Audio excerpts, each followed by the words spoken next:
We're going to start off with roll call. Director Jones? Here. Director McLaughlin? Here. Director Bernstein? Present. Director Crawley? Present. Director Solano? Director Solano. Director Solano, you're on mute. I'm sorry. Here. Thank you. Thank you, Rob. Okay, pledge allegiance.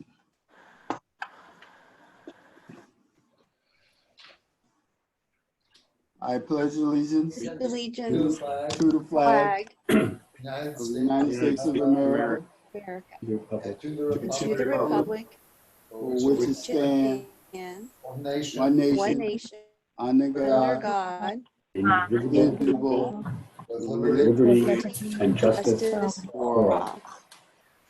all. It's been a whole year now. We should have got that one down pat. Okay, so I just want to report there are no, since it's an open meeting, there are no reportable actions that were taken in items from the closed session meeting.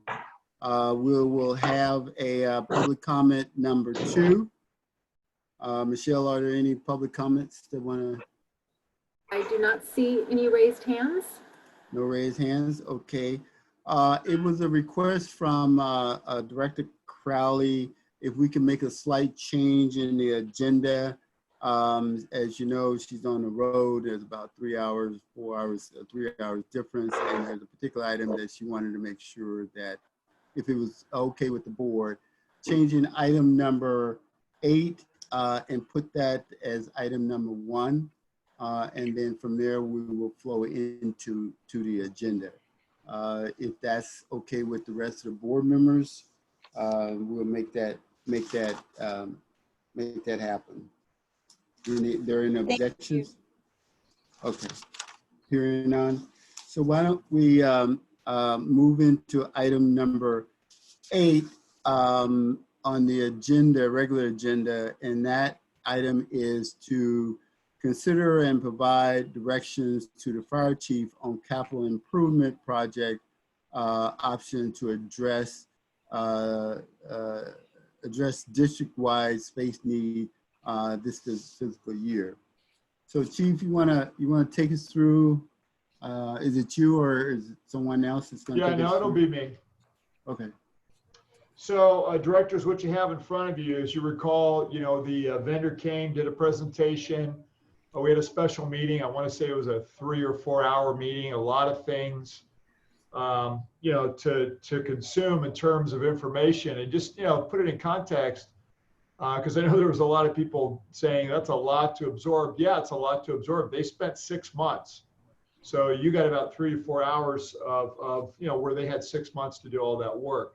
I know at the time, Director Bernstein had some concern on preliminary drafts that we may be influencing their results. That never happened. They did the report, but they got to talk to us because how else do they get their information? So that said, when they presented the report to you, what never had happened was that we as staff got to take a look at it, meaning comment. How would it work? What would work? What would be the priorities from staff's perspective on some of these things? So I want to make sure, no different than what we did with the standards of cover document that we had and the risk analysis document that we had earlier in the year, that we had a chance, staff had a chance to go through it and then provide you with their feedback. So that's what this is. I went one step further, which I know plays into what, you know, Director Jones and Belinda are going to talk about tonight, which is in this fiscal year, what do we want to get done? Because that report is massive. So there's things that can be done. I think they can be done relatively inexpensively to move the dial on a lot of different fronts. So, yeah, the report, if you read it, gives staff recommendations. I didn't sit through their meetings. I relied on Chief Stevens to do that. He worked with all the chiefs, the managers, meaning program managers. They all got together. And John Hitchcock was there to help him since he had worked with the vendor, could explain things that were in the report. And they spent a long time going through everything, having to read the whole document, which, you know, is huge. So without, you know, kind of further ado, it's there. essentially described in 2 pages. The attachment gets into the synopsized version of what the vendor presented. I didn't want Michelle to have to either print out or attach a 200-page report plus. But from my perspective, the meatier part, or to cut right to the quick, is on page 2, and it says chief summary and recommendations for this fiscal year. So I took everything that was in the vendor's report and everything that the staff gave me, and I talked about with Chief Stevens and a little bit with John. And then what I did is I put together the 7 priorities. These are mine, and again, influenced by staff's comments and work, which is number 1, which is consistent with what you're already doing. Continue to move forward and rebuild Fire Station 4. And, we're moving progressively forward. We do not have a general contractor. That still needs to come before you. So that final trigger pull is coming. We're just not there yet. We're still working with the county. As you know, we're looking at the house behind Fire Station 4, as we've discussed, because that's where the crew would have to move. So there's other pieces that needed to come before that, but we're still pretty much on track for about the end of the year for quote unquote you to make that trigger pull if we're going to move forward. Number 2, upgrade Station 77 and finish the residential structure of the Choco House exterior. The station, if you recall, we moved Rescue 6 back, and part of what that did, again, we don't solve the problem, is that we moved 2 people into 1 bedroom because that station was built for 3 people, had a workout room, and now we're using the workout room that they have. I've moved the workout gear to the apparatus room. And so, that there's 5 people in a 4 essentially bedroom firehouse, and our hope is to modify that. Number 3, modify fleet services to accommodate a tiller ladder truck that gets into the shop at 77, being made large enough so the mechanics at the existing fleet services building can fully put a ladder truck in the building. They can't do that now. If they pull it in, they got to leave the doors open. The shop is unsecured. If they leave it outside, then they have to work sometimes in the elements, which doesn't sound so bad unless it's raining, it's cold. It just makes work on a piece of equipment that much more difficult when you don't have the ability to fully bring it inside. So that's a modification to the structure. Number 4, fire admin, upgrade fire prevention, the counter, lobby area, and then move the conference room to the front of the building. We've been talking about that for a long time. I think this is kind of with COVID sealed it. One of the ways that, and the building is now, we've been here for 10 years. At the time, the counter and customers coming to it, I think there was a different thought. It has never been the most secure setup. That's always been an issue if we have somebody working and moving to a Friday or in the office by themselves, because they're down below somebody standing. With COVID, it just amplified it. We just need to rethink the counter from both the security and health safety standpoint. So, it makes sense. And then some minor movement inside prevention will probably be adequate to address some efficiencies of space as well. Not a whole lot. It's kind of a modular setup already. And then number 2, the conference room, it requires any meeting we have for people to walk through the building. Ideally, again, that's not what you want. I know many times have we been in that room for a board meeting and you have to go out to the lobby to see, is anybody waiting outside? Is anybody in the lobby? Is the door unlocked? That was just a bad design element. And so moving it to the front entry, where currently you have some kind of modular offices set up, not full height rooms, we think is doable, and in a way in which it's more conducive for any meeting. We have a lot of meetings for prevention, outside vendors, people coming in, And then it's all right there in the front of the building. And we don't end up with anybody having to walk through the building, which is equally problematic now. Number 5, move forward with previously submitted security items for the warehouse. Remember, that was lighting, the electric fence and gate. You know, as things kind of were getting interesting with protests and so forth, there was some concern about the security of that facility, and rightfully so. So again, kind of moving down that same element of what we had brought up before and trying to finish that out makes sense to us. And then number 6, moving forward with the accessory structure and additional parking at Fire Station 3. So that's on the flag lot behind the building, which plays into the longer term. You end up with a garage style storage facility, which eliminates the safety issues in the building for the medical equipment. There's only 3 parking spaces and a handicap space and a dumpster area for garbage. So when one crew is coming on, the other is going off, there's never enough parking. If we opened up the back, built the building, that would give us all of that.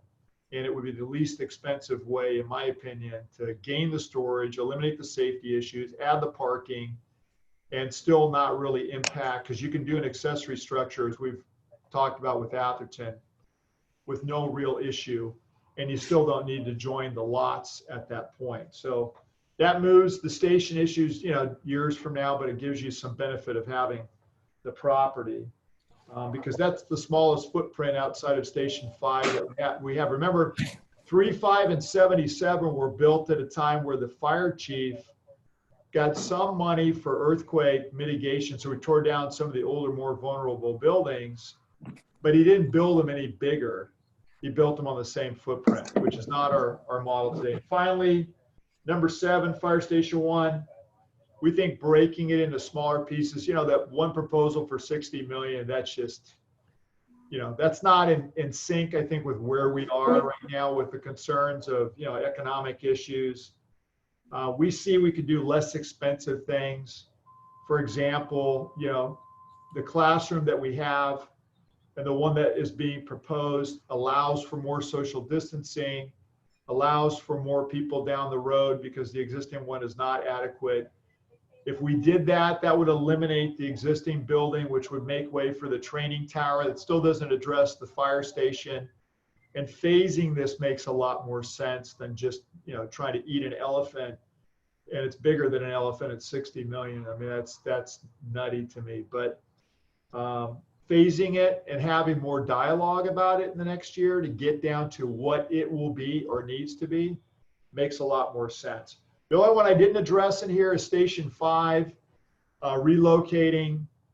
I don't know that we need to do that this fiscal year. I don't think it's good timing right now to really have that discussion. We got a lot on our plate. You know, there's no doubt that's not in the best area because of all the traffic control devices. I think what will exacerbate it, but may now be delayed, is if, you know, in North Fair Oaks, they shut Middlefield down to 2 lanes. But let's see what the cause and effect is going to be, because that truly will have an impact if the economy comes back, if schools are back in session, and it produces the traffic volume that the numbers set. But there's no urgency in that because those things have not happened. And again, you know, just the 7 that are listed here is a big enough bite of the apple for 1 year. Then, you know, maybe is reasonable, but I think, you know, if we were to look at next step, what's the overall cost we're talking about? You know, how would we make that happen outside of Station 4, which, as I said, it's kind of been handled on a parallel track, would be reasonable. So again, it's a 1-year proposal. I think it's a cost-effective proposal. I think it's a reasonable proposal. I think it takes what the vendor put out. It still gives you the long-term look. It still addresses, you know, more decisions that need to be made, but it moves things forward again. And I think it does so in a reasonable way. So that's my presentation. Happy to answer any questions. Any questions for the chief?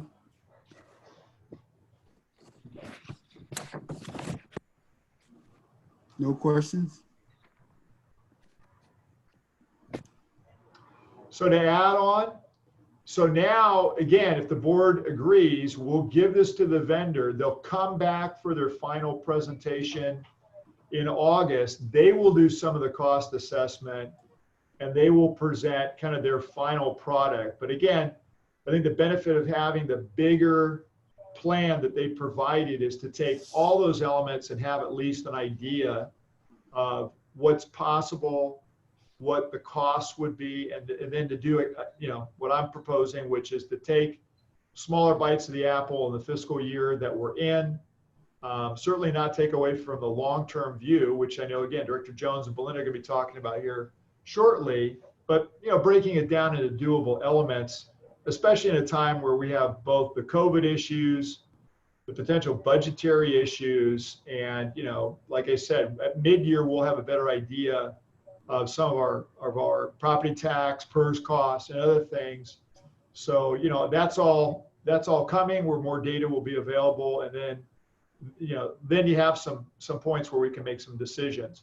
The smaller projects here, like I said, are relatively, I think, mundane and somewhat fairly easy. And, like I said, that's why we put them in a priority sequence. Jim? Yeah, Robert, Chief, do you have any sense of cost levels for contractors right now as we begin to prepare a RFP for Station 4? Do you have any sense, or are things up, down, about the same? Well, so that's a great question. I mean, here's the good news. I think it's still relatively expensive, but remember that trigger pull, as I call it, doesn't happen until towards the end of the year. And I think there's going to be a lot of, I have a friend who's a general contractor, and every week it changes because, people are starting to see they want to book projects out, right? So you're getting back to more of a competitive level. The tech companies are shut down. Some of these, in prevention, like I mentioned to you last month, we're getting a lot of projects coming through, but how many are actually going to say we're going to build it? So we're finishing things. We have planned submittals, which has stayed fairly consistent. I think we're going to be able to do the Station 4 less than what had originally been anticipated, which is a $20 million facility. And that was in the market when it was, top of market. So, I think, again, you go to the market and you see what it tells you. And if you're not satisfied, we can certainly pause and wait. I think we're in a good position to be able to do that. So, I don't want to speculate what it is, but I know that there's a lot of concern that we don't go back to what happened in 2009, and a lot of people went out of business. And those that stayed in business did work at cost so they would stay alive. I think we're going to be back at that. Thank you. You're welcome. Any other questions? I have one, Chief. No one else have a question. Yep. The list that you have here, my assumption is that you base the 7 items. For the year, this coming year, would these items be considered essential essential items that, based upon, like you mentioned about the counter, what's that at Station 4? Are these items kind of essential kind of items to either maintain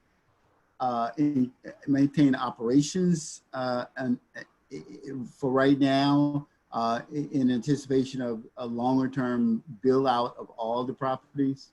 Well, I think that's, you make a good, and I didn't probably emphasize enough, you have a good observation that, a lot of what I tried to look at was to the point of safety element, right? And essential, meaning, I'll just go quickly down it again. I mean, Station 77, we don't try and have anybody in a double room right now because of what's going on. So no different than an office, a sleeping area with 2 people in one sleeping area is not necessarily conducive under the rules for COVID-19.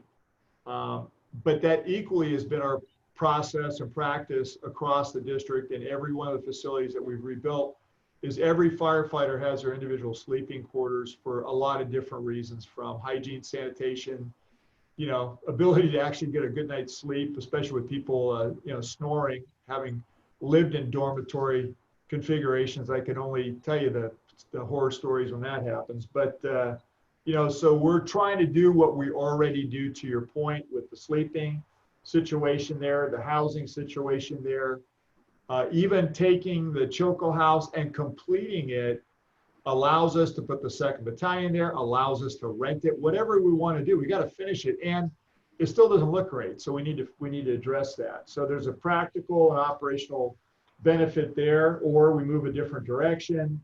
Fleet services, health and safety issue, again, having trucks fit outside or partially inside, that's not a conducive thing for the mechanics. Fire admin, as I mentioned, so 170 Middlefield, we got to change the counter. We knew that anyway. There's got to be a way to securely prevent somebody from getting across the counter into fire prevention, especially when there's only one person or maybe just a couple people here. And then again, moving that conference room, that's all related to functionality, efficiency, and safety.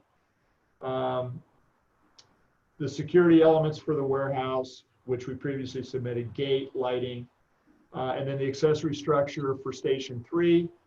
We've already had 2 workers' comp claims at Station 3 for that high storage of the medical equipment. So how do you get rid of that? You lower it. And you make everything so it's at standing height versus putting somebody up on a ladder in a small room. That should have never kind of been modified that way.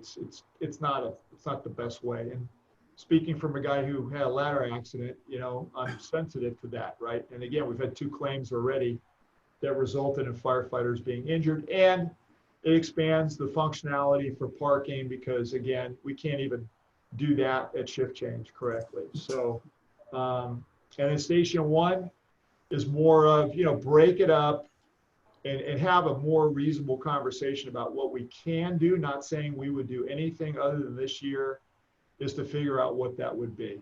So yeah, there's really, at the end of it, priority 1 is already in play. Like I said, you'll know by the end of the year. It's Director McLaughlin's question. Then you have options. Priority 7 is another one of those to some degree. So there's really only 5 elements, and that's 2 through 6. And they're all safety, they're all practical, they're all functional. To your point about, essential, yeah, they're essential. We need to do some of these things. Any other questions? So you just need, go ahead, Yeah. Chuck. Virginia, go ahead, and then Chuck. No, I was just going to say, Harold, you just need direction from us, it sounds like, tonight. Yeah, and again, you're going to get the consultant's report. Again, their finals coming next month. If you say, yeah, this sounds good, then we can equally have them work on some of the costing elements, because then we can, without us having to go out and independently do it. Obviously, anytime you bid a project, that's the real number, but they can at least plug in some of the numbers that they see. So we have a sense of what this year would cost us. And we start making some progress. We get some forward movement on, like I said, I think a very conservative and reasonable list. At the same time, it's setting the stage for other things like 4, like 1, which have been on our radar screen already. Chuck, Thank you. earphone, Chuck. Can't hear you. Yes, thank you. I'm sorry. I'll have some comments later, but I have 2 questions for the chief. I'll ask them though as one. The first question is, have we given up then any idea of the Willow Road property? And 2, Yeah, is there any report on progress in terms of purchasing the Station 77 property? So the answer to both of those, well, I answer the first one on Willow. I'll never give up, but and the answer to the second, I'll never give up either. But 2, is it a priority of the city of Menlo Park? Have we received any more feedback? The answer is no. So again, they've been asked.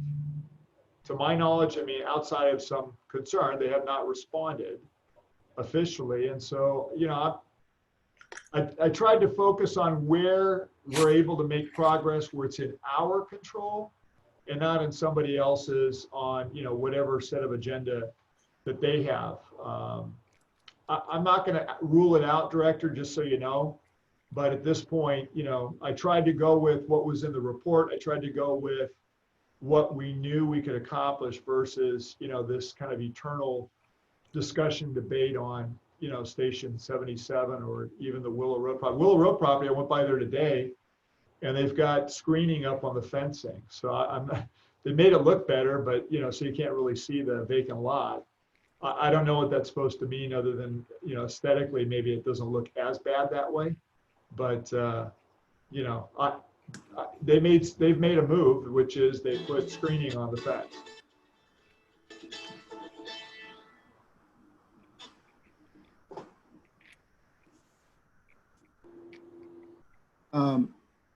You have another question, Chuck?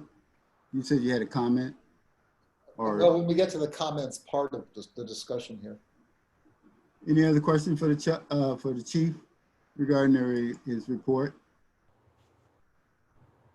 Okay, hearing none, seeing none. Chuck, comments? I think this is something that will take 6 months to a year to really get into and understand. I think there's so many issues here. And one of them is putting money into facilities that we may not want to be keeping. I, for one, don't think we should keep the current admin building because I don't think it's functional as it is. So why would we spend money remodeling a conference room and a counter? Similarly, if we decide we want to be out on Pulgus there in that warehouse area, that would be the obvious place to move all the mechanical kinds of things. So why would we expand the shop at Station 77? But on the other hand, if we were going to do something, if we had 77 for the long run, maybe we should be doing something significant out there. And to me, I also think that this would be the ideal time to be looking for a property to replace Station 5. People are having troubles, they're selling properties. Property prices are down. I know that now. I know that because even in negotiations with my own landlord, it's John Arriaga, you know, a major player in the market.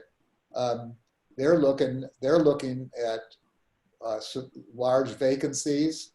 We had a 15-year lease. We're looking to get another 10, and we're able to name our own terms, which has never been the case. So I think there's some opportunities here. The problem is it's not exactly clear what we really want to do, and I would feel uncomfortable. I mean, I think we've made a commitment on Station 4, and we're moving forward there. I don't know that we ought to do more than that without substantial study on each one of these things. Rob and I had a emergency preparedness committee meeting where the idea of an EOC was presented and so forth. And it really seems to me, every way we look at it, that the district doesn't need an EOC. First of all, nobody's asking us to do it. It's something that the cities are supposed to do. We're not supposed to do.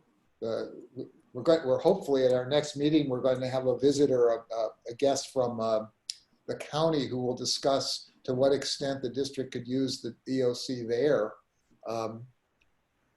And it seems to me we're talking about even the training tower where we're talking about, I don't know what, a $10, $15 million structure or something like that. And it's just not clear to me why we should be paying. I mean, we have fewer tall buildings than almost all the cities around us. Why would we be the ones to be, you know, investing in something like that? It just seems to me there's so many significant things going on here that we really need to take the time and do this piecemeal and talk about a whole plan. I think we could finance, I don't know, maybe up to $10 million, $15 million with properties that we have that we don't need. And I just think, I don't think we should get started on something that that we're going to do piecemeal, that we don't have a plan for it. I think we need a 20-year plan, and I think we ought to take our time and do it right. Any other comments? Jim? You know, I agree with much of what Chuck said. I think in my mind, the greatest value of the space needs assessment was just to do an inventory of what are our needs and not necessarily, you know, plan the facilities now, but rather have that data so that as we plan facilities, whether they're new or modifications of existing facilities, we're equipped with that data so that we can plan accordingly. I think priority one, you know, Fire Station 4, I know that's my highest priority. And I'm glad to see it listed as such on the report. But to start talking about Station 1 and, you know, phased projects and whatnot, I think it's very premature. I think it's something that will be an enormous effort and should be an enormous effort considering all of our options, alternatives that may be available. You know, Chuck mentioned a couple, the EOC and the training tower. There may be others, but I think it's something that we need to be very deliberate as we proceed. Thank you. Any other comments from the board? Rob? Thank you, Robert. Yeah, what Chuck and Jim makes a lot of sense, especially the aspect of consolidation of training facilities. When, Chief, how many training towers are there in San Mateo County? You know, where each agency has one. The closest training tower to us is in Foster City. The next closest is South San Francisco, which means that we end up taking units out of service for the better part of a day to do that. It's not functionally efficient. And to the understanding and comments, I'm not proposing to build a training tower. In fact, if you look, Station 1 is the last item. As I mentioned, 1 and 7 are kind of their own thing. The rest are all really more safety, efficiency, issues of functionality. So, Okay. so you know, training tower is still, we have a tower, it's terrible. But the good news is next year, the final cell site comes off it, which has been a 20-year effort to get rid of those, because that was one of the worst decisions that we ever made, was to limit ourselves by putting 3 cellular companies in that tower. So, you know, is it better than nothing? Yeah, it's better than nothing. But, you know, right now, I mean, we don't have a place. Well, we have a place to do some testing because the drill yard in the back. But remember, we also spent $6 million to buy property from St. Patrick's Seminary. So there isn't a rush this year to do that.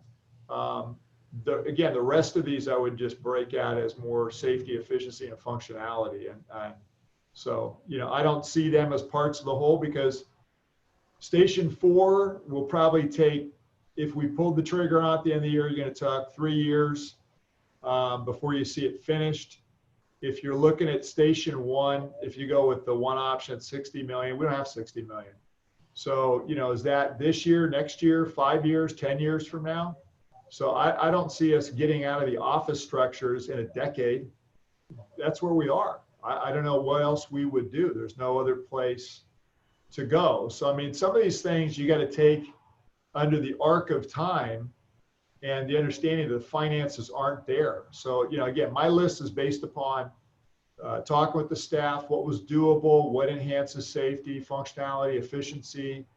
You know, have mechanics working out in the rain on trucks that don't fit in buildings, that's not a good thing. Having 2 guys in a bedroom, that's not a good thing. You know, and the list goes on. So that's why it is the way that it is. Thank you, Chief.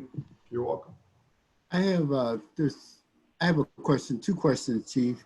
Mainly it's a matter of clarification. The priorities that you have listed here from 1 to 7, is it my assumption, I'm assuming that because you ranked them as priority, that the intent is to start with priority number 1 in terms of looking at, you talked about continue to move forward and rebuild Fire Station 4. Right. That requires a certain amount of body of work, whether it's getting architectural plan, getting cost analysis in terms of true cost, do some value engineering on the building and the work itself to try to trim the fat on whatever the initial cost came up with, and then start moving to getting the plan. That's a lot of work there. Right, and that's in play. So remember, that was not touched by the space needs evaluation because it was on a parallel track. We have an architect.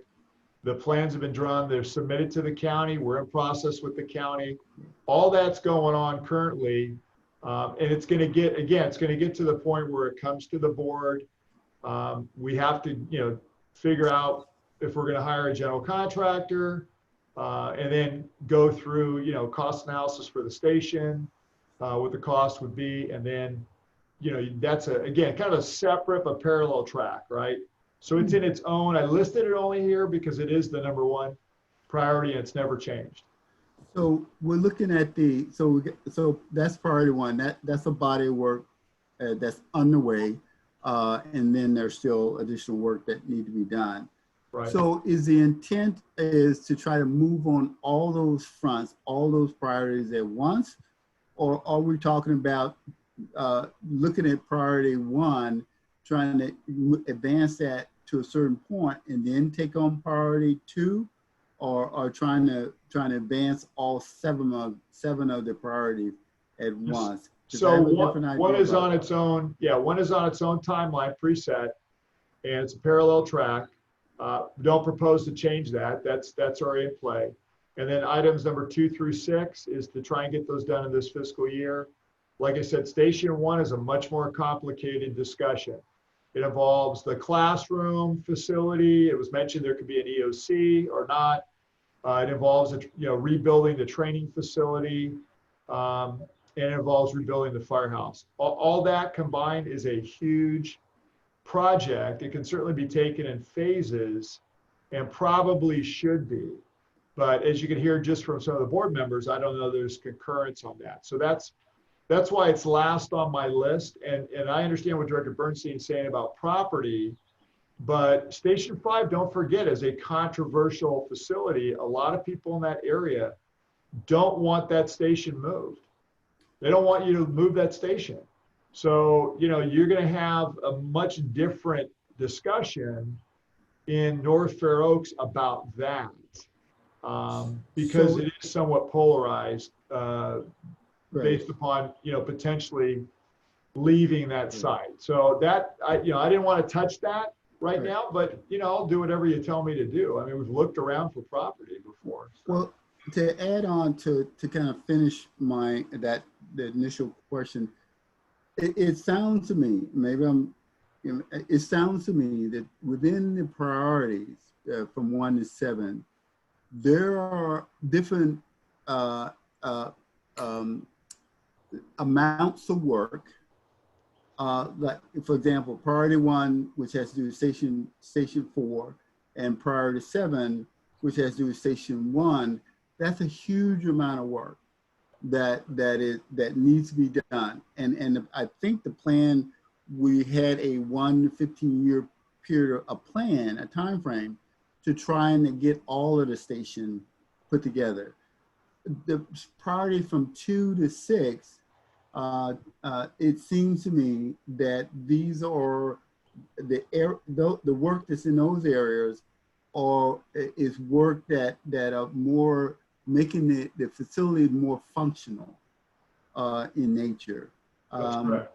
And so I'm wondering if there's a separation that we can look at in terms of, and just as a separation, I just talked about Station 1 and Station 7 as a different body of work versus as part of that long-term need, versus those areas that are more shorter term that deal with or take a look at some of the functional needs for the station right now. that needs to take place, whether we rebuild or not, that it needs to take place. Because I think the timing is important. Do you modify something right now for that you're going to tear down next year? Does it make sense? No, unless it's an emergency. But if it's not going to tear down to another 5 to 10 years, it might make sense, or 3 years might make sense to upgrade it, especially if it's a health and safety issue.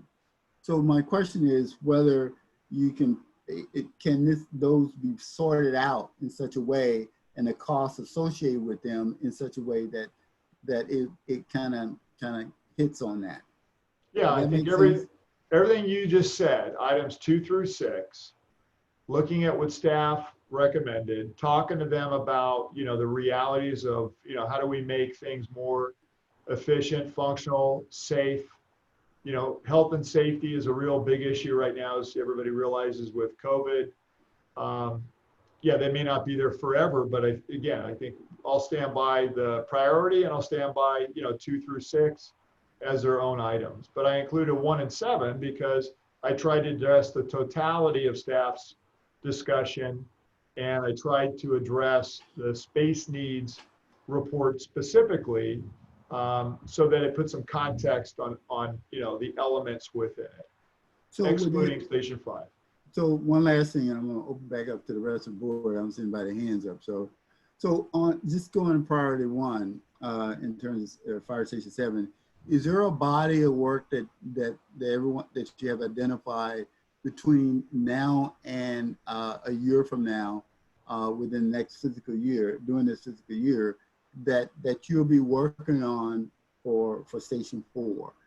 Is that work? Have you gotten to the point of identifying that level of work? And if so, what that work would look like and the costs associated with it? The answer is yes, outside of the bid, as Director McLaughlin mentioned, for general construction. So everything's in play. Architects in play, county's in play, got a project manager working through all that. So that we don't even need to mess with that right now. Item 2 is more improvements, right? So that has to do with housing for firefighters. We got 2 people, like I said, 2 people in a room. You got the house that's been sitting for a long time. You know, we can, if we finish it, we can rent it. We can have the battalion chief hopefully live in there or be based out of there. They're currently at Station 2, where there's having to be modifications of how we respond out of there because of that. So, you know, there's operational issues associated or tied to every one of the other 2 through 6 items. Chuck, your phone. Can't hear you, Chuck. Can't hear you. Can't hear you, Chuck. Yes, I got it. Thanks.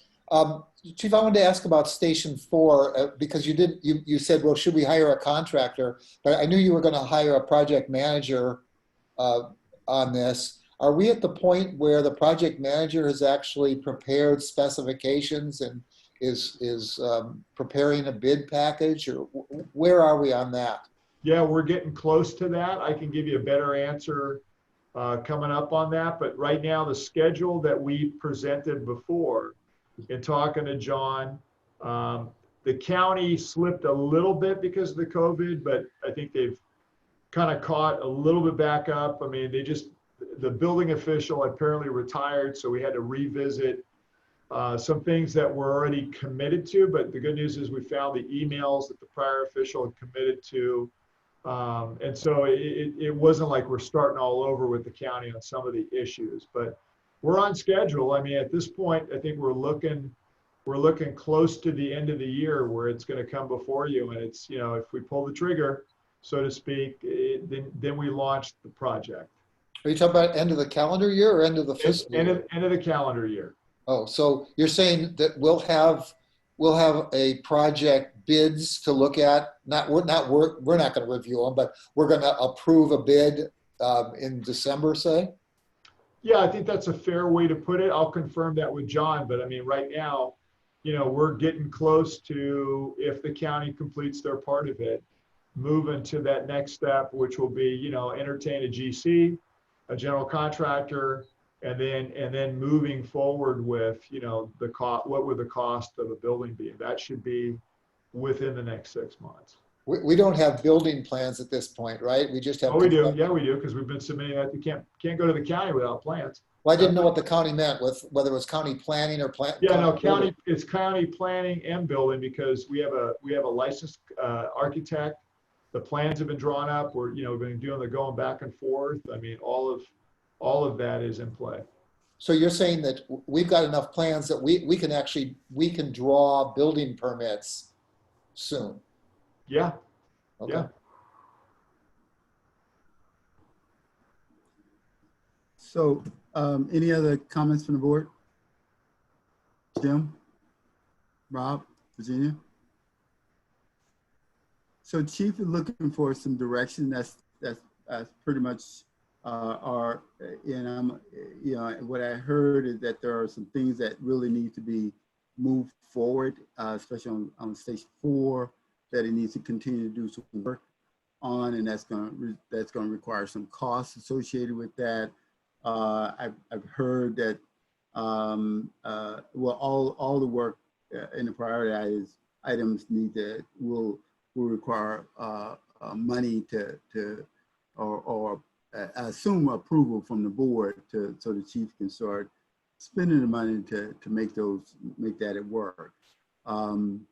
So the board, I assume that there are some comments that was made regarding one comment about hold up until maybe further work or studies are looked at.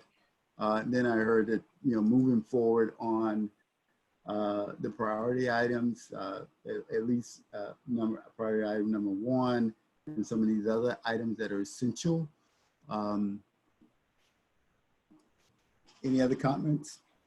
If not, then I will see if there's a motion on the table or any other further clarification direction you need to give the chief. Chuck? I'll make a motion. I'd like to make a motion to refer priority items 2 through 7 to the Strategic Planning Committee for discussion and bit by bit. I mean, not all on one meeting by any means, and have this then brought back to the whole board as progress is being made for discussion at the board meeting. So let me shorten that motion. I move that we refer this item on priorities 2 through 7 to the Strategic Planning Committee. I'll second. And the ration call for the motion been made and been seconded. I'll call for any questions, comments. I have a comment, and the rationale for sending those items to the Strategic Planning Committee would be what? The reason for that? Chuck? Oh, because I think some things need, I don't know the timing of this. I don't want to put money into Station 77 if we're going to be moving over to Willow Road at some point. I don't know the timetable on this. I don't disagree with the chief that, you know, I'm not trying to get 2 people to sleep in the same room or anything like that, but I don't know how much we're talking about. We've got a bunch of houses around here. I mean, I'm not for firefighters sleeping in the houses either, but it seems to me we ought to have some plan for doing that, and to spend a lot of money. I mean, I still go back to what we were going to do over at the warehouse, where we were going to put in some bollards and a gate, and what was the cost, $600,000 or $800,000 or something like that. I mean, I just don't want to be spending that kind of money where we're not advancing ourselves. We're just doing some cosmetic things where it's not even clear to me we want to stay at Poldus. I just don't know what, I just think it's all too tentative right now. We need to make a commitment to some spaces and then go full speed ahead on those spaces. So how did that interplay with the Emergency Prep Committee? That's what I'm trying to figure out, understand. It seems like to me it would be more of a financial issue in terms of understanding what the cost, the financial aspect of it, of each one of those priorities, and you know, and work that through finance rather than emergency prep. I just need to understand that myself. Well, I didn't make a motion to send it to emergency preparedness. I made a motion to send it to strategic planning, which, Wait a minute. Did I hear wrong? Did anybody else? I thought it's emergency prep. Did I hear that wrong? Yeah, It was strategic planning. Okay. I'm sorry, Chuck. You get my age, you start hearing things funny. So, Yeah, Robert, yeah, Jim. if I may, I seconded the motion, and I'll just, for example, priority 3, modifying fleet services for the tiller truck. I appreciate the need for the mechanics to have a suitable workspace, and do we make permanent modifications to a building that we may be abandoning in favor of the Pulgus site? So for me, things like that are still very amorphous, tentative, Right. and I wouldn't want to make permanent improvements to 77 unless we thought we were going to be there. So perhaps there's some lesser modification, a tent structure or something. I just throw that out as an example. The Strategic Planning Committee is charged with facility development oversight. So I think that's where it belongs. Okay, I misunderstood. I thought that's why I was questioning about emergency prep. Why there, So any other comments? There's a motion. Virginia, you still there? Virginia's gone. Okay. Is there a motion on the table to send, was it item 2 to 7? To send that to the Strategic Planning Committee to be looked at further, along with the chief, to kind of come up with, so there has to be some direction that for the strategic planning there has to be a direction for the strategic planning, and what is that direction? At the end result, when it gets there, the committee needs to look at it in terms of cost, and the committee look at it in terms of scheduling. What is it the Strategic Planning Committee needs to look at, if I may? are you asking me? The maker of the motion and whoever seconded it. Well, I think anybody else too.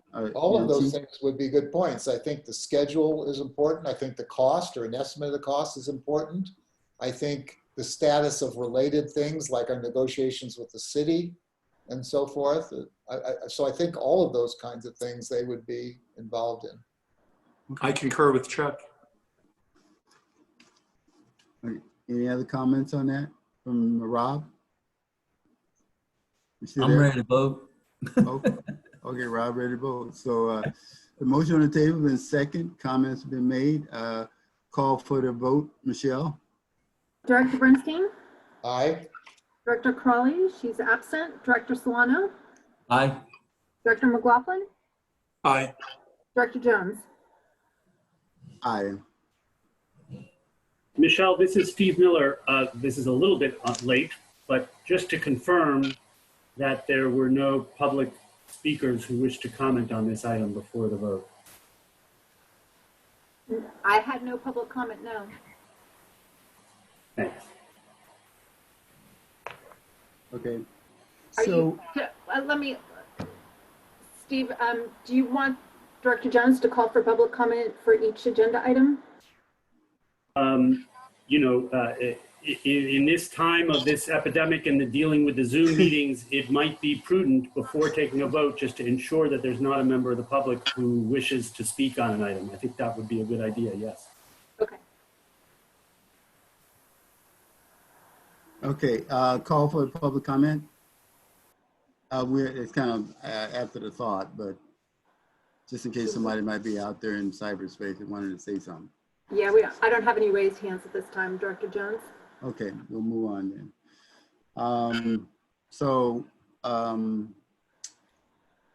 That will be added to the Strategic Planning Committee list. Okay. Move back up to item number, Chief report. Chief? Yeah, Director. So you have my report in front of you. I'll quickly go through it and add a couple items to it. So I gave you an update on what's going on with COVID-19. Again, I know there's a lot of opinions out there about things getting worse or better or what have you, but this is data from the field. This is what we see. It's obviously the number of cases are more. However, I don't see it any more out of line than it was a month ago in terms of the consistency or frequency of the calls, which is one of the reasons that we stood down Rescue 6, because I think the crew's got enough familiarity going on responding to these calls that they felt comfortable with the level of PPE they were using and the protocols that have been put in place. Going through your 4th of July, I think it speaks for itself. Reality is it was a pretty bad year for a variety of reasons. Hopefully next year we'll have meetings long before and try and do something different. I mean, we're consequence management, so we're not out there confiscating fireworks. We're not out there engaging people. That's law enforcement. We accept the fireworks from the police departments, from individuals. There was some discussion about buybacks. It's not like a gun. It's an explosive. So I don't know, buying back explosives is not, in my opinion, a very wise thing to do because people have to transport it, and that's a risk. So yeah, there is some things that could be done. As I mentioned in some of the city forums that were quickly put together, but we've never done more public outreach, and pretty much, I wouldn't say to no avail, but I think a lot of people didn't care and they just did whatever they wanted. And the sky was the judge. And Director Bernstein's point, still going on to a lesser degree, but still there. Town of Atherton, I gave you an update. I know Director Bernstein had a question about the joint meeting. That's not my words. That's the town's words that they didn't see. I think it was the mayor's words that he didn't see a need for a joint meeting when asked. So I just regurgitated what it said per the town manager, who was writing what the council and the mayor had said. So that's not me saying that. On the city of Menlo Park, there's a whole report I'll go through real quickly on the homeless encampments. And we started negotiations with SLAC. Had a good first meeting. Steve got to be on that, which was great. Talked about our assessment on space needs. We just did that. Deputy chief selection process end of the week right now, and without getting too deep into it, because there's always the speculation of what's going on, which I don't think is other people's business when you have candidates involved. I think I'm trying to be very careful. But I will have an answer at the end of the week what's going on. So not the end of the month. And then to add to this, the 6 firefighters who are on probation, they all passed. So 12 months, many tests later, manipulative, written, day-to-day working in the firehouse. We now have nobody on probation for the first time in, I think, 5 years. Which is good, because that's not to say that training isn't inundated with everybody wanting to become engineers, rescue drivers, truck drivers, tiller drivers, and other things, acting captains, acting battalion chiefs, all that still very much in play. We submitted as a county chiefs organization for PPE and a grant, and I'm happy to tell you we just got word that we were accepted. I think our ask was about 60,000 in there. It's a 10% we put up, so about 6,000 plus we put up, and for it we get 60,000 worth of either funding or equipment. And then finally, and I'll get into it in a second, on the encampment fires, we've had 2 more since the report that's in here and was written was completed, which was July 1. There is a letter in here to the city of Menlo Park. Yeah, I was kind of shocked. I think I reached out to Director Bernstein, who's the liaison, specifically to Director Jones, who's the president. I know, Robert, I know you talked to the mayor about it, But the city had 2 meetings on policing. They're gonna have more on the Facebook funding, which also is a concern to me. But specifically, what I found in their staff report was troubling. So I called the police chief up right away, and he, as the letter says, he pointed me to the city attorney. And I won't speak for Steve as the city or our district's attorney, but it seems like it's unusual that you have your interim city attorney giving you advice on models for public safety, i.e., Sunnyvale, which is, police, fire, EMS, and not paramedic service, by the way. So, that's kind of what we do. Anyway, I quickly made some comments. I hope, they're in line. I tried not to be controversial, but it was surprising and disappointing, and hopefully made the point that, I think, they're trying to focus on policing, and that's their business. But there are overlaps, and I am concerned about, response and safety of our personnel. We are not, nor do we want to be, law enforcement officers. I've seen when that goes really well, and I've seen when it goes really bad. I don't know if everybody remembers the Taliban gang in East Menlo 10 years ago. That was a bad time. And the Facebook agreement was based upon having law enforcement on their campus.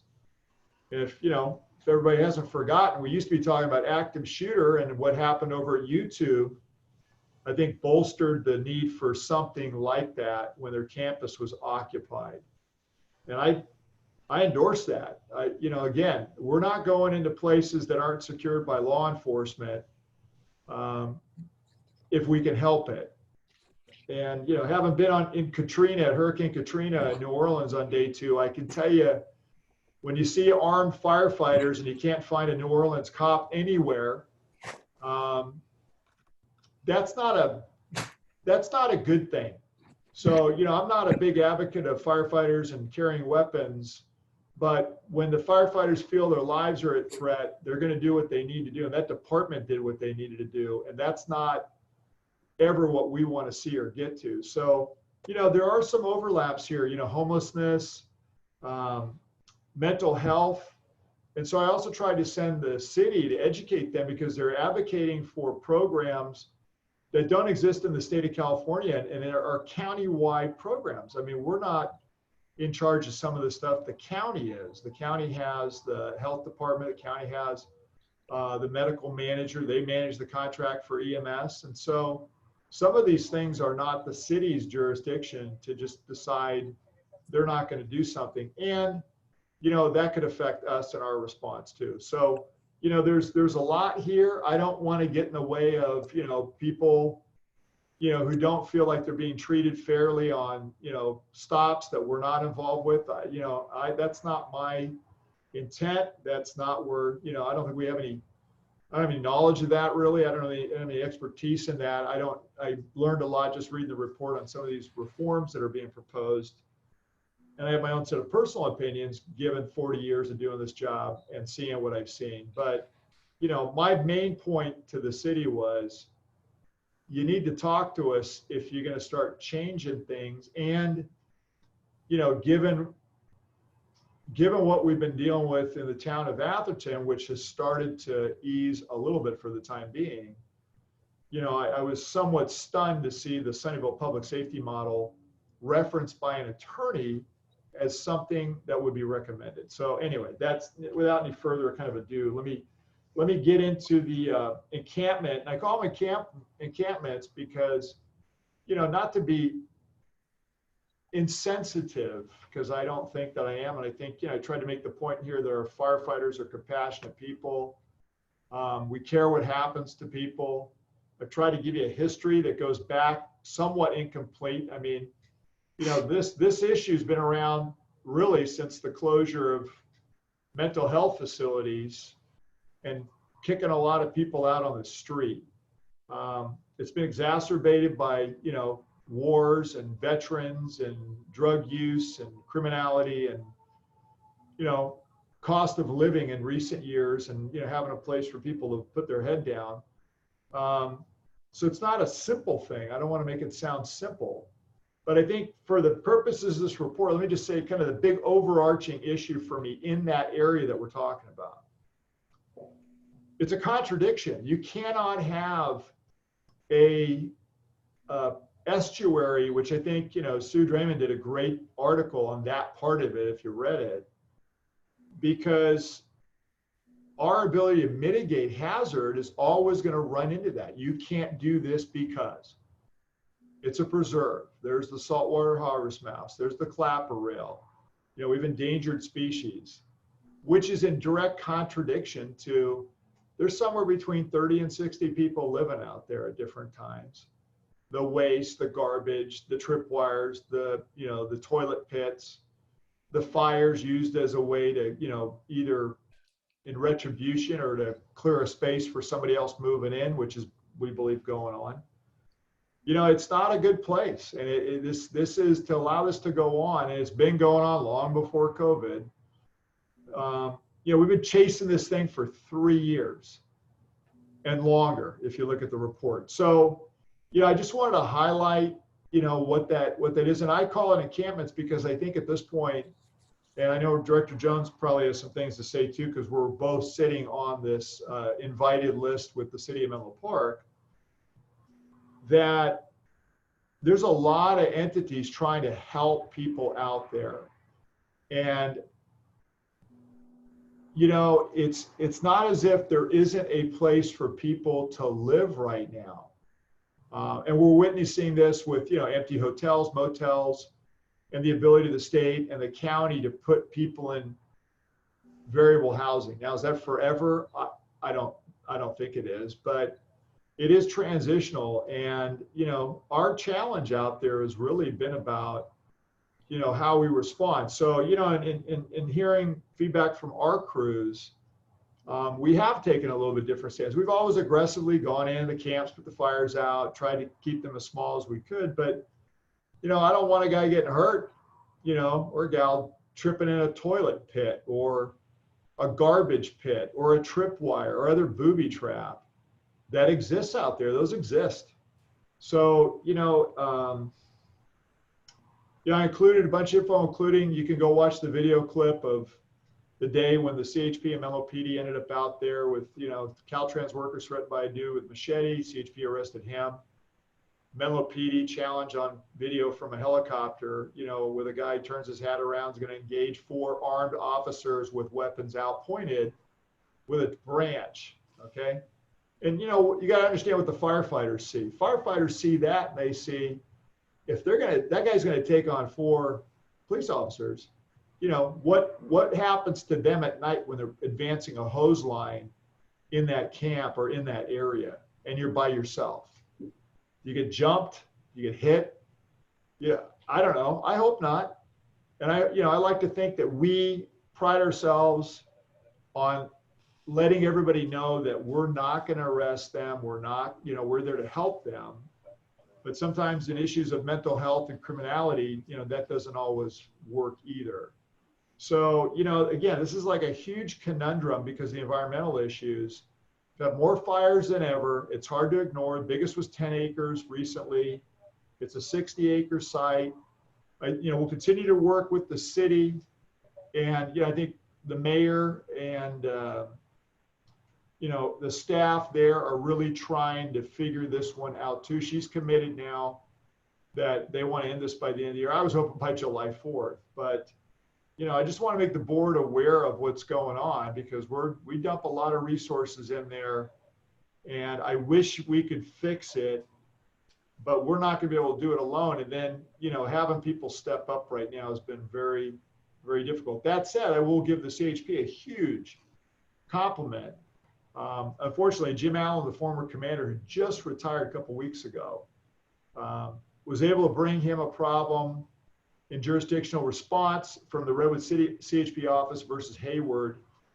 Come to find out, one of the reasons we weren't getting police coverage from CHP was because it's all considered part of the Hayward division and the far, far, far end of the Hayward division, even though it's in San Mateo County. So Jim, took those comments that I made, I wrote him an email very quick, made a phone call, and they fixed it.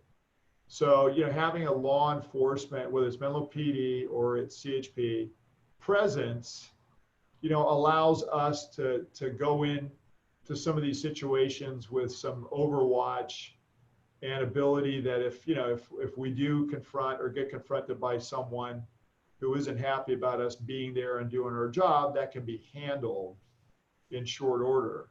And I think that's been good for the peace of mind of the firefighters that have to go out there to do their job. So, again, I don't say homelessness because I feel like that invokes in everyone a level of empathy and compassion, which it should. I mean, I worry about that stuff too, believe it or not. And I feel bad for anybody that is homeless. The difficult part is then, how many times do you offer services that either people don't take advantage of them and or decide they'd rather stay there? And I think that's what we're confronting. I mean, it doesn't sound as if this has been an issue recently with 3 churches, 8 different, governmental private NGOs offering a variety of assistance, that there hasn't been housing offered, and some have taken it, good for them, and others who have not. So, again, this is like the ultimate conundrum that needs to get resolved. And I just wanted to bring it to your attention. Again, I think Sue did a great article. I know other reporters are interested in this, and it is slightly different because of the environmental and habitat and laws that are being broken and, and have been for a long time. So I don't want to make it all about COVID. COVID actually in one way has made it in one way easier because you can't say there's a housing crisis anymore because there are available places to live. And, when we dealt with the East Palo Alto Bay Road RV, bumper to bumper issue that they had, I was supportive of, 10-foot separation. We wrote the letter.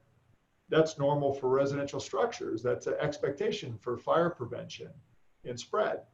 And garbage containers and, hand washing stations and portable toilets made a lot of sense on Bay Road. They don't make as much sense here if it continues to, support people living in there and if there were no alternative. So I think at the time when that occurred out in East Palo Alto, and then the city smartly figured out, we'll use a lot and we'll give a transitional point, which has helped clean up all of Bay Road. I mean, it's not what it was. It used to be somehow a third world country, with fires that would just communicate from vehicle to vehicle and almost killed a couple of people in different fires. And our guys having to dig through piles of plastic bags, quite honestly, full of garbage, feces, urine. I mean, it was disgusting, all to find a fire hydrant, right? That's ridiculous. So, the city, I think, and us work together. I'm hoping the same thing is going to happen here.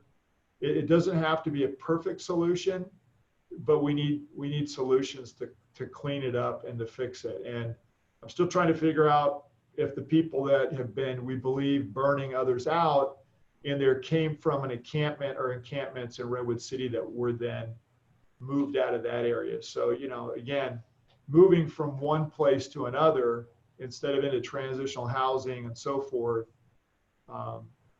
that's going to be part of, drawing that line at somewhere in here to say that something needs to happen because it clearly does. And it does put, again, that the homeless themselves out there at risk. It puts the firefighters at risk, puts anybody out there. And, if you watch the video of the fire we had in 2016, in March, green vegetation in kind of a swampy area, that fire almost jumped. It jumped across University and almost into the residential area of East Palo Alto. So we had Amber Patrol out there. The smoke issues, the closure at that time of University and Willow, and the impact of, I think, Thursday afternoon traffic was devastating. And we'll live through that unless somebody gets in a wreck and gets hurt or killed. Again, the unintended consequences here are many. The acceptance of this over years is not good. And like I mentioned in there in the first call that I saw, I don't think I described it well enough. That was a homicide. So, you know, the two dwellers in the cave out along the bay in East Palo Alto, one killed the other. And that's what tried to burn the evidence and started the grass fire that led us back to the woman who was deceased in June of 2007 along the edge of the bay. That was the first indicator that we saw, this as far back as I can recall, that we had an issue between these encampments that were starting to crop up and be put out places that we had not seen that before. Always had some activity at Safeway, on El Camino, downtown Menlo Park. Always had encampments under El Camino Real, in San Francisco Creek. I mean, that's for as long as I've been here, that's been there. Over at the bus station on Santa Cruz and Merrill, and just to a lesser degree associated with the VA and some of the buildings that they had that were unacceptable in the way that they had put too many people in unsafe structures, and then equally hired third-party vendors that led to a fire almost a decade ago with about 17 vets in a two-story structure, which was totally overcrowded, illegal, and a fire that occurred with a singular stairway and vets jumping out of windows on the fire. I mean, that's as nutty as it gets. So, you know, we've seen a lot of different things over time. I just tried to go back to that to show you, you know, this has been an evolving issue, but in the last year specifically, it's just kind of blossomed out of control. And I think the number of fires, if you read the report in here, I want to say we had 26 this year alone. I'm sorry, 24, and we just had, no, 23, and we just had 2 more. So we're up to 25 fire incidents this year alone. That's on just about 100, just over 100 calls in 3 years. So, you know, the number and frequency is becoming greater. And, you know, like I said, I think using the excuse of the pandemic, you know, works in some ways, but equally falls apart in others, and something needs to happen. So anyway, I just want to make you aware of it. I know, again, Director Jones has talked to the mayor and sits on that group. We have a meeting on Monday again, and we'll probably have some more information for that group then. But I want to make the board aware of it, just because it is a big issue, and it does draw down our resources, and it's a real problem that we're, you know, confronting as best we can. And again, you know, trying to be compassionate, but equally, you know, at some point you have to resolve problems. You just can't let them go on and on and on and on, which is somewhat, you know, it's been very hard to find some of these state agencies. Believe me, and I got Kimberly in fire prevention on. She's a pit bull, and you know, she was looking, and then people don't answer the phone, so they don't want to take accountability, and you know, then they tell you can't do something. But you know, it's like I told her, well, then start calling them up at 2 o'clock in the morning. We're out there on another fire. Get them out there. You know, if you say it's yours, and you don't want to fence it, you don't want to clean it up, then come out on a Saturday night, Sunday morning at 2 in the morning when we get a fire out there because you own it, and then nobody shows up and then it's, oh, well, that's really not our issue. Okay. So, you know, a lot of rules around this thing because the environmental issues, rightfully so. But it's a huge contradiction as far as I'm concerned, and worse than many areas just because of, again, this sensitive habitat limitation that we end up running into. So that's my report if you have any questions. Any questions for the chief? Thanks, Chief, for the report. I did look at all the numbers in the report, and during the president report, I'll highlight a little bit of my impression of that whole effort. I think there is help. I think there is an opportunity for help to resolve some of the issues. So I'll get into that in my report later about that. I have a question, Robert.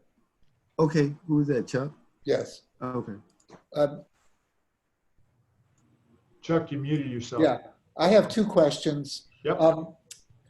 In the report that you did, you included what you call parcel information. Right. I wasn't sure if that was in there because you think that the property owners ought to be doing something. I wasn't sure. And then let me ask the related question. do you think there's something that the city officials can do about this and they're not doing? Or it wasn't clear what you think should be done. And maybe there is no answer, but I'm wondering if you're trying to push them into taking an action that they've been unwilling to do. Well, I think it's a combination of all of those things. I think there's an unacceptability, life safety hazard here, fire hazard that needs to be addressed. And it's not been, the buck gets passed all the time. I think the city of Menlo Park, so far what I've seen in the mayor's leadership, is there's an appetite to at least address it. And according to what she was quoted on in the Almanac and the Palo Alto Daily or Palo Alto Weekly, she's shooting for the end of the year. So that was good to hear that, because I had not heard a time frame in our meetings thus far. It has to be a partnership. I think just finding out who owns what and what can be abated. I was on, the horn with Sam Trans. I was out there again today looking at what they've abated and what they've done, because they own the railroad track and they're able to cut down vegetation within so many feet of the right of way because they own it. Equally, Facebook, the Kavanaugh O'Brien track, which is also Tarleton, there's property there that can be abated. When I say abated, I mean weed prevention and cutting down of grasses, which would limit fire spread and certainly limit speed to some extent. So, and then of course, I think it's like 40 some odd acres that, as you saw in Sue's article, not only belongs to the state, but Caltrans is supposed to be doing the abatement. And there's a lot of reasons why. So just trying to find out who owns what and what can be done. We've been working on all fronts to get that done, mostly on the abatement side recently. And then when we had the fire, it was the first week we had a dozer back at station 17 at 92 and 280, and we got the dozer down in there and started cutting fire line. Now, should I be doing that in a sensitive habitat? No. But guess what? It's not so sensitive anymore. There's garbage everywhere. We can't, like I said, you can't say that it's sensitive when you got people literally destroying it that are living out there. And so, again, I find myself in these weird predicaments. So when I got the phone call, do we put a line around the fire? Yeah, put the line around the fire, because I don't need it to get bigger, and we need levels of containment. So, again, we find ourselves in these awkward positions that, for the safety of the community, to try and stop normal fire spread, we're able to use certain pieces of equipment and tools. As controversial as that probably should be, but guess what? I don't see anybody complaining, because everybody then has to look at the reality of how many encampments are out there and crop right back up after an area is burned. There's encampments out there now that were burned, and no sooner than the fire, was out, that they started building new ones, and either people coming in from somewhere else or it's some of the same people living out there. So, this is, again, this is not an easy situation. And so we're trying to partner with anybody and everybody that we can to get abatement and to bring it back to its natural habitat, and hopefully, not have people living in there. That's the goal.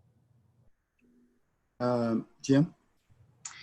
Yeah, Chief, I know we had particular problems out there with fireworks on 4th of July, but it seems to become kind of a chronic problem and not limited to just the 4th of July. I know I hear them every evening from my place. Are we involved in any kind of public education program related to the fire safety risks, the injury risks? I know we recently had someone seriously injured, and so are we doing anything in that regard? Yeah, in fact, more than, like I said in that 4th of July update, I mean, consistently, more than we've ever done before. Social media, flyers in grocery bags, flyers in Second Harvest bags. I mean, the city did it, we did it, the cities did it. And it's been a consistent message that A, it's illegal, it's dangerous, you could get hurt. I wish I could tell you everybody cared. I don't see it. And maybe it's because folks are pent up because they've been, I don't know. Some have suggested to me it's the extra $600 in some people's paycheck. It's, fireworks shows that didn't go on. And so it's these companies dumping their stockpiles and selling to residential, customers, and or it's pushback on law enforcement because they don't feel like the cops are going to enforce any rules, let alone you can get away with stuff right now because they're not going to engage. I don't know which one of those is true, but they all seem to be, there's some merit to every one of them. But, I think as I wrote in there, I'm actually amazed that we didn't have more fires. And I'm amazed it wasn't as bad as I've seen it, because I've seen it when it's bad. Going call to call, fire to fire. I won't forget that year. Palm trees on fire, wind.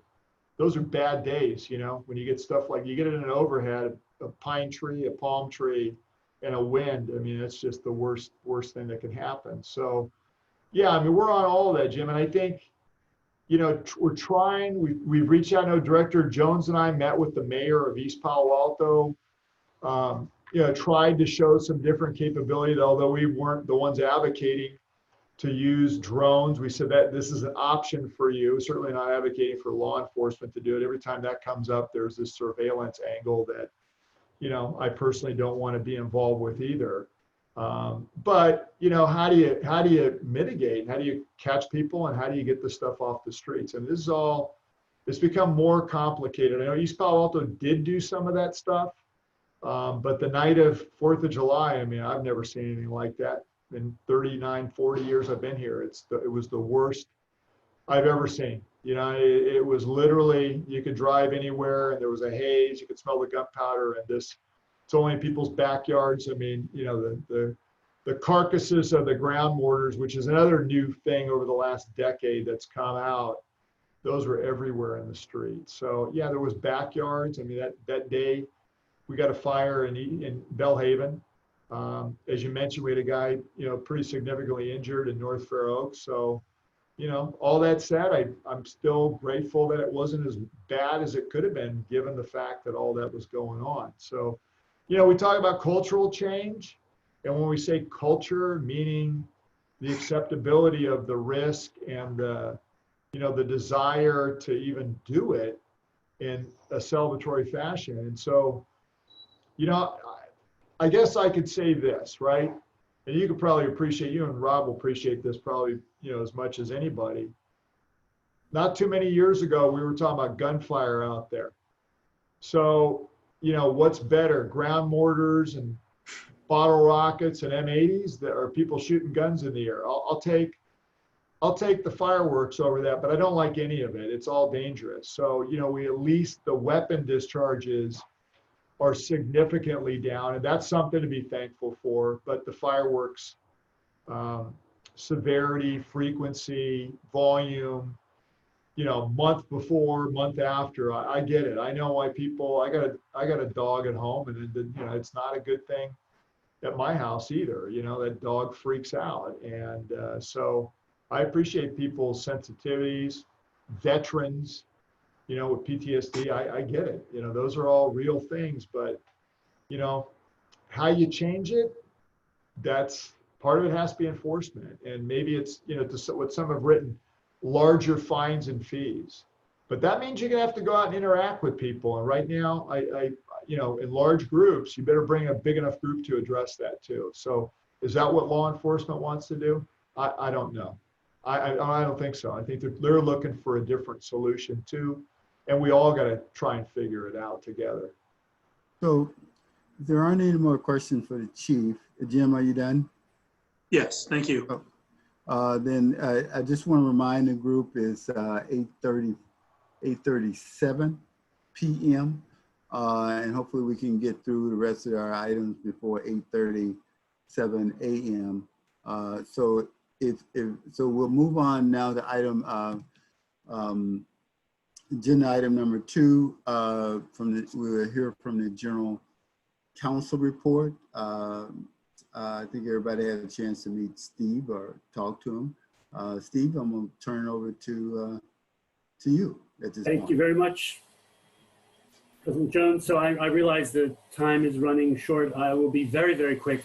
I just thought I would take an opportunity here at my first meeting as your new General Counsel to take 60 seconds to let you all know that I'm really looking forward with great enthusiasm to working with you all on behalf of the district, and super grateful for the opportunity to serve the district, and just wanted to say hello. And I also wanted to let you know that since I've been appointed now 3 weeks ago, I have met individually with most of the district's senior staff and had numerous meetings with the chief. And I wanted to let the board know that to a person, the people I've met are really dedicated to the district's mission, committed to serving the public, great ideas, plans for future. And I just think you're lucky to have such a team in place, and wanted to let you know that that's my first impression of your staff. And people like that, dedicated public servants, are exactly why I specialize in working for local government agencies. So I'm just delighted to have met everybody and wanted to let you know that. And I've spoken individually with most of you, I think with all of you directors, and I've been thinking about how in this time of a pandemic, you all and the whole district team can continue to get to know me a little bit better. And I do have an idea and a plan that I've run by the chief and the board president, and I think both are very enthusiastic, and I'm hoping that the entire board will similarly be supportive. And so the plan is that in each board meeting going forward, you'll see an item like this one called this General Counsel report. And my idea is to use the time each month, understanding that these meetings go on a long time, for a brief 5 or 10 minute exploration of a legal topic of relevance to local government in general, or the district in particular. My hope is to be informative, interactive. I'm hoping to get some feedback from you all, probing questions if that's what you want. The idea being that this will give all of you an opportunity to get to know me a little bit, get familiar with my style, my way of thinking, my way of chatting with you all and interacting with the board, and maybe we'll all learn a little something also. And so I just wanted at this meeting to just let you know that that's my plan for the future, and I'm hoping that you will support that plan. And I'm happy to answer any questions you have about it, but we'll start with our August meeting. And thanks again for inviting me to be part of the district. And that concludes my report. Thank you, Steve. I don't know if anybody has any questions for Steve, but if not, then we'll move on to our patiently waiting presenter, Belinda. I think you might have to take yourself off get yourself off mute. Oh, great, cool.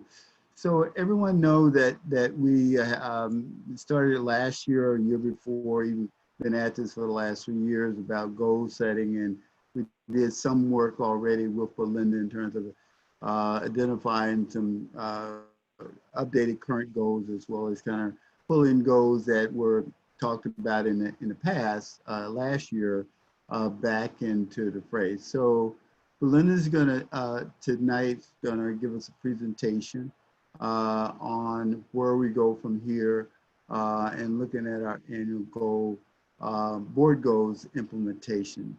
So Belinda, if you are prepared and ready to go, I don't know if you have any presentations that you want to flash up on the screen. I'll turn it over to you. Thank you. Good evening. Great to be here and see everybody. I'm going to share my screen. If I can. Michelle, it says that it's disabled. Let me make you while we're getting together to share my screen. So I'll just go over a framework, a proposed Linda, framework. Can I interrupt for a second? Can you try again sharing your screen? Yes. Okay. Oh,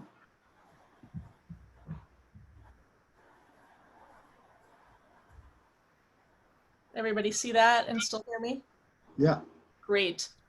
So I'll share just a framework for thinking about how to structure your board goals into an action plan, and also thinking about how to integrate the board priority goals that you all decided on in March, how to integrate those with the strategic plan. And I will also be brief because I know that you received this document ahead of time, and I know the hour is late. But just to share this framework with you and some context, and then we can talk about next steps that you want to take, probably via the strategic planning committee. So just for context, you'll remember back in March, you all came together and agreed on these meeting agreements for how you want to work together. And I know there have been some bumps since then, but I do know how committed and you all are, and that these commitments that you made came from the heart, and that these are still something that you value. So that was in the background. And then of course your mission. And then there were these are the 9 strategic plan overarching goals that the staff mostly led, right? So they have these 9 strategic goals in their strategic plan, in your strategic plan. And then the board in March has these 10 priorities. And so we put these together. So on the top here, we have the overarching fire district strategic plan 2020 to 2025 goals. And then your board priorities, all 10 of them, fell under certain ones of these. And perhaps strategic planning committee will have some ideas about moving these around a little bit, but they fall under the overarching 2020-2025 strategic plan goals.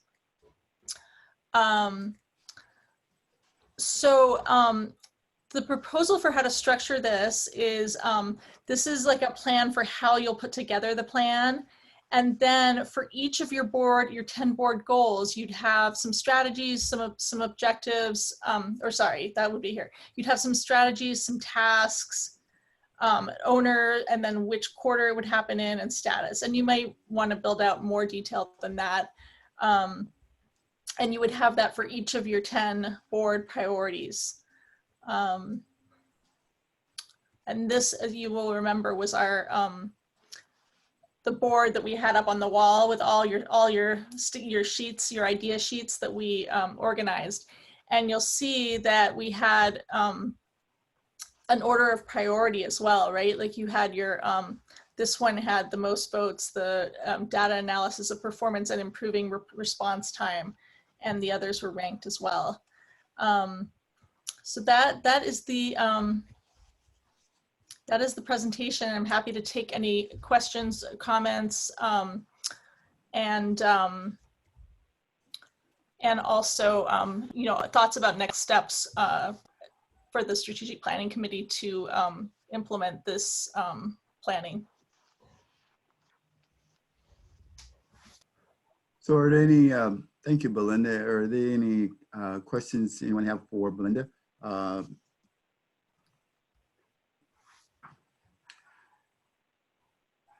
No question. Well, oh, hello? Did you want it back? Okay. The screen kind of went different, kind of lost everybody there for a second. And I lost people again. Board members, are you have any questions? I don't know if I'm not signed in. I don't know if anybody hearing me now. I hear you. Oh, okay. My I'm screen going to just stop sharing. Does that help? I hear you, Robert. Everything's oh, fine. okay. I'm sorry. I just can't see anybody, but that's okay. I just want to open it up for questions. As you can see, mostly the work is going to be done the initial work is going to be with the Strategic Planning Committee, and then from there, the work will flow out back through the board and assigned to various committees. We have 4 different committees, 5 right now, but we have 4 main standing committees, and so the work that will come out of the strategic planning committee is only a matter of trying to reshape and to kind of put everything into a more workable format to go out to the committee. So once it gets to the committee then will be responsible for that body of work, and then reporting back to the board. So hopefully our first meeting is going to be set up for next month, doing the normal first Tuesday of the month work that committees work on, and then by our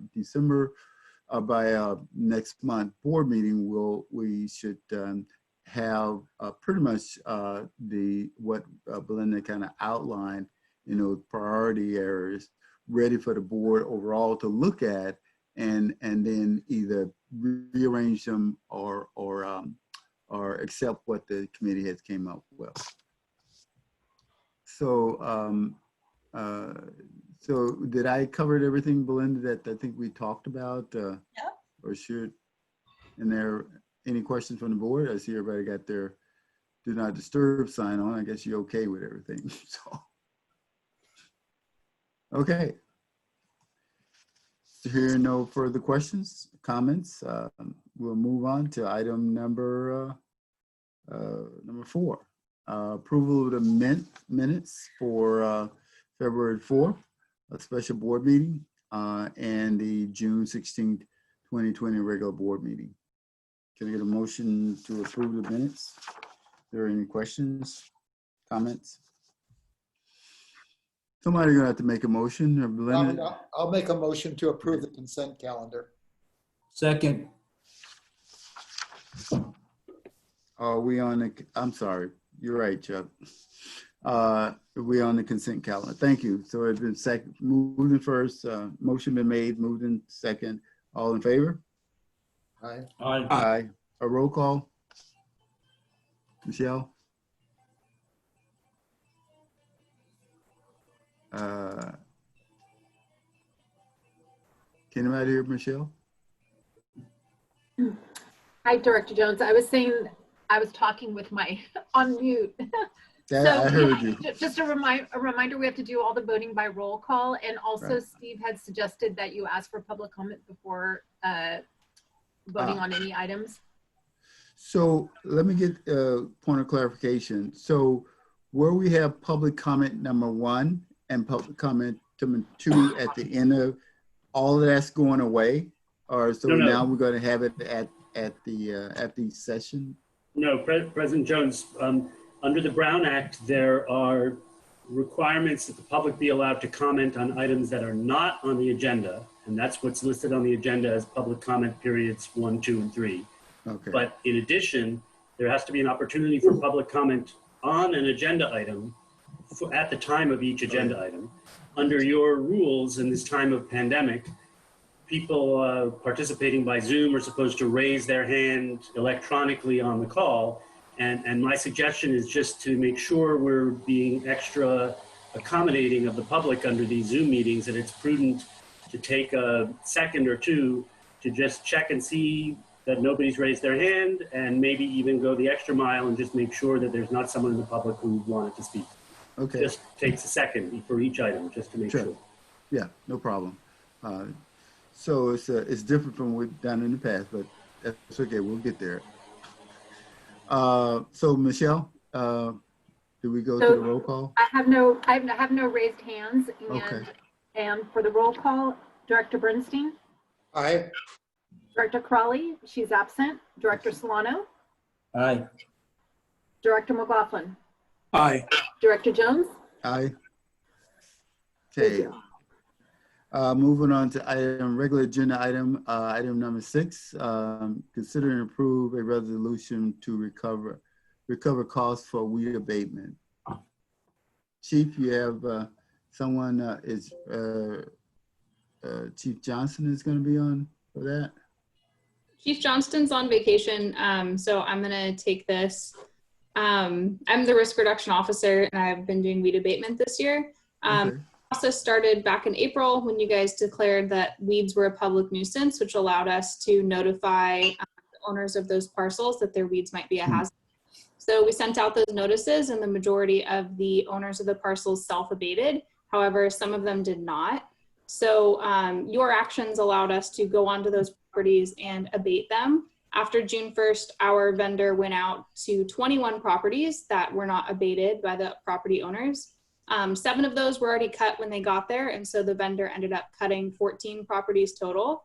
So this resolution would allow us to recoup the cost of weed abatement, which includes our administrative fee, the actual cost of the vendor cutting the weeds, as well as the county tax assessor fee.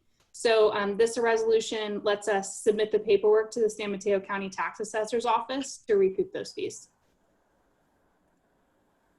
Thank you, Madeline. Any questions, comments from the board?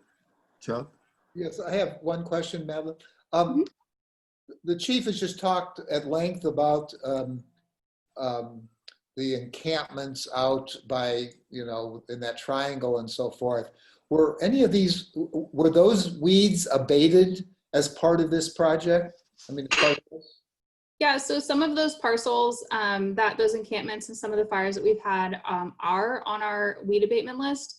At the direction of Chief Johnston, we asked our vendors to cut the dry weeds on the dry land areas. As far as the marshy areas that are protected land and are wet and muddy and have green plants growing out of them, the vendors did not cut those areas. Just one other question, you may not know the answer. Not only is there wildlife protection out there, but I'm aware that there's also former Ohlone Indian encampment ruins there, shell mounds and things like that. Does the fire district know where those are, and do we avoid those sort of human sites at all, or does the bulldozer just sort of tromp through the whole area? I'm not aware of those sites. Maybe our Deputy Fire Marshal Bob Block can speak to it. But as far as those areas, it's mostly along the edges that like right along the roadside where the weeds really dry out and where we direct the vendor to go in, and they're not using a bulldozer. They're using mowers and, weed whackers and whatever's appropriate for the area. Yeah, Director, I would say to you too, I appreciate your comments. If you have information on where these mounds are, we can certainly put it on our maps, but at this point, I don't know what people think is out there, because whatever was out there isn't the same, including some of the wildlife, based upon the garbage that's accumulated now over years. And like I said, up to 60 people living out there. It's not what people think it is. I can tell you that right now. And so, to Madeline's point, we abate where we can, and it has to be dry ground. So for example, the Kavanaugh O'Brien tract is about 1 acre of buildable or dry land and about 7 acres, if not 8, of marshy vegetation that we can't get into, and wouldn't, because it's just too difficult to deal with it. But it will burn above the water line. We've seen that. Yeah, let's not get into a discussion here. I'll send you the information that I had about where the human remains were found and things like that. Thank you. Any other questions? So there's a, can I get a motion to approve the report as well as the President Jones, this is Steve again. I'm sorry to interrupt. I wonder if I could make a quick question. Just, you're about to take a motion to adopt a resolution that in part states Public that comment. you've received no objections from property owners, which is a statutory obligation.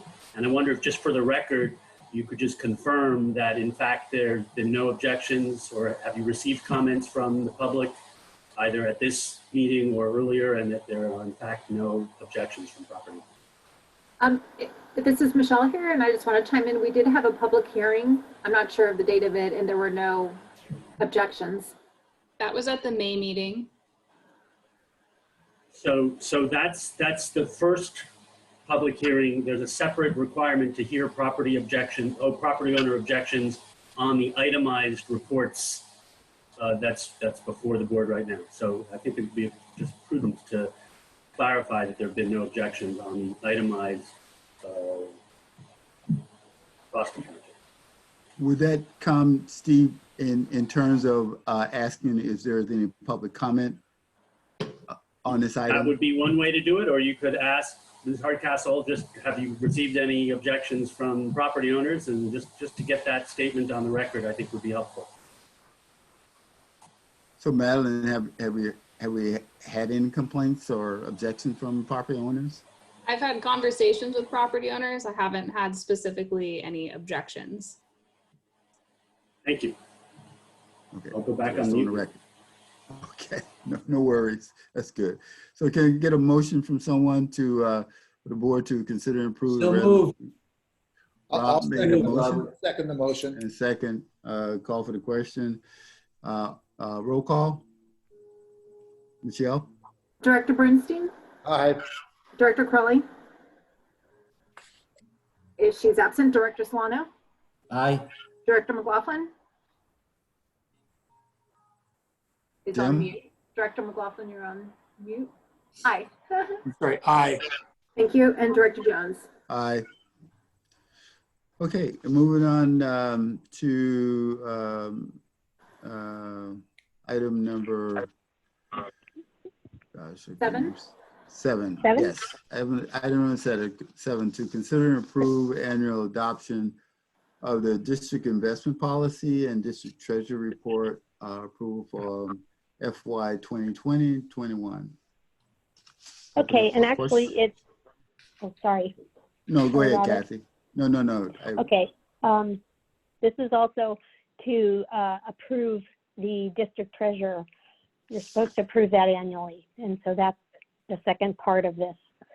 So in prior years, we've rewritten the policy a couple of different times. This year I went through and rewrote the policy, made significant changes as far as wording, but not to substance. So I basically went through and did it to follow more closely the California Municipal Treasurers Association's recommendations. I'm going to be putting in for the certification of the policy.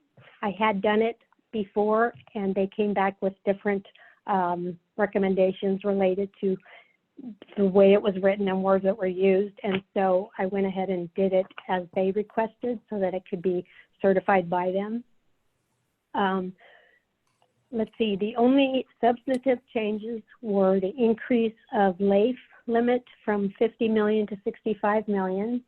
That was raised by LAIF a number of years ago. We kept it at 50, but just to keep it in line with what others are doing and what the available amount that we can have at LAIF is, I increased ours to 65 million as well. And also the update for, as I just said, the district treasurer.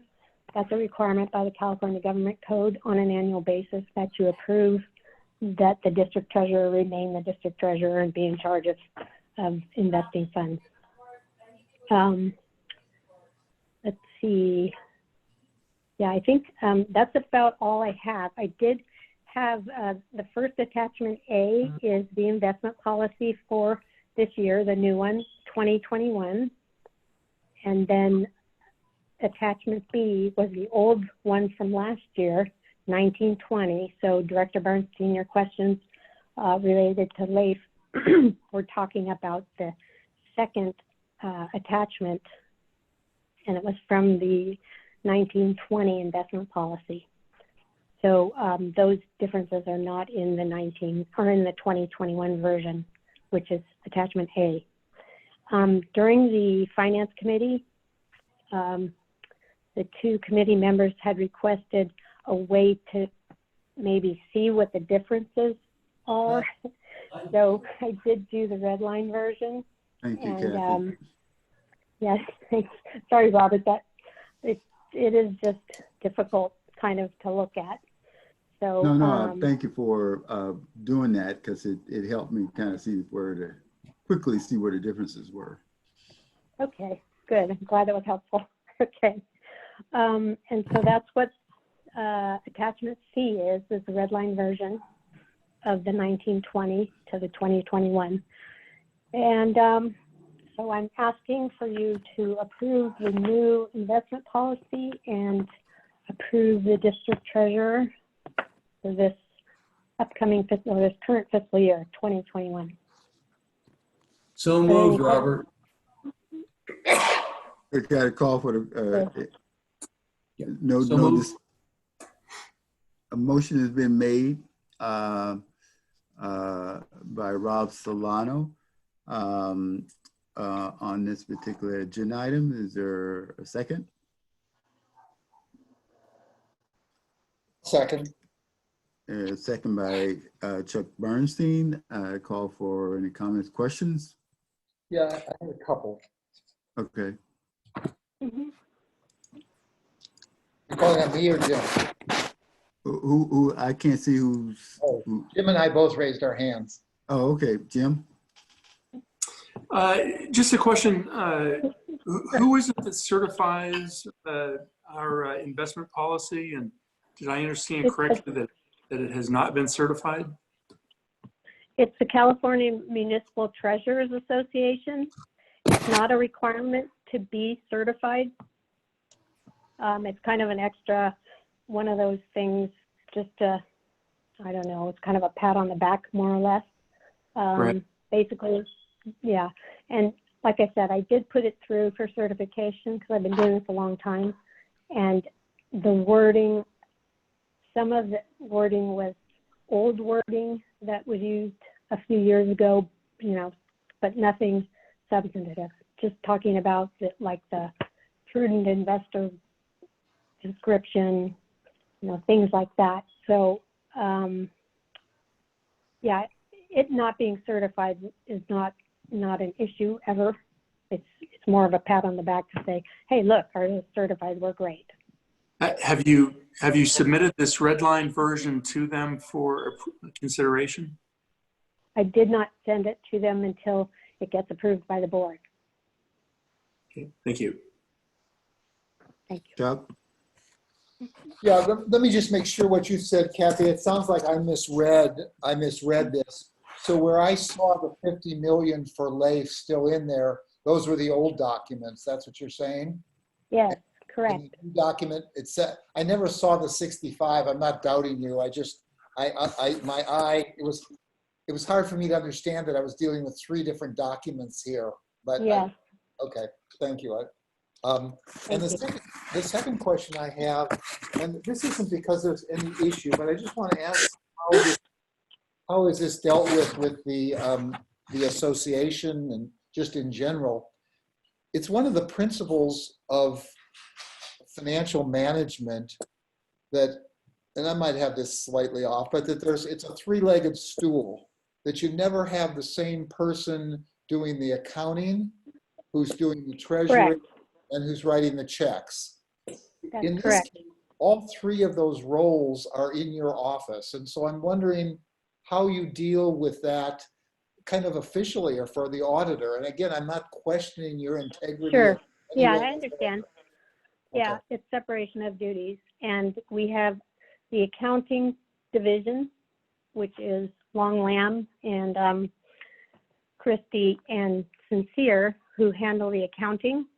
And then I'm the treasurer side. So I sign the check, but I don't issue the check, and I don't not necessarily the reviewer. I do review occasionally. However, the auditors are fine with that we have the separation of duties, and the accounting is separated from the treasurer's duties.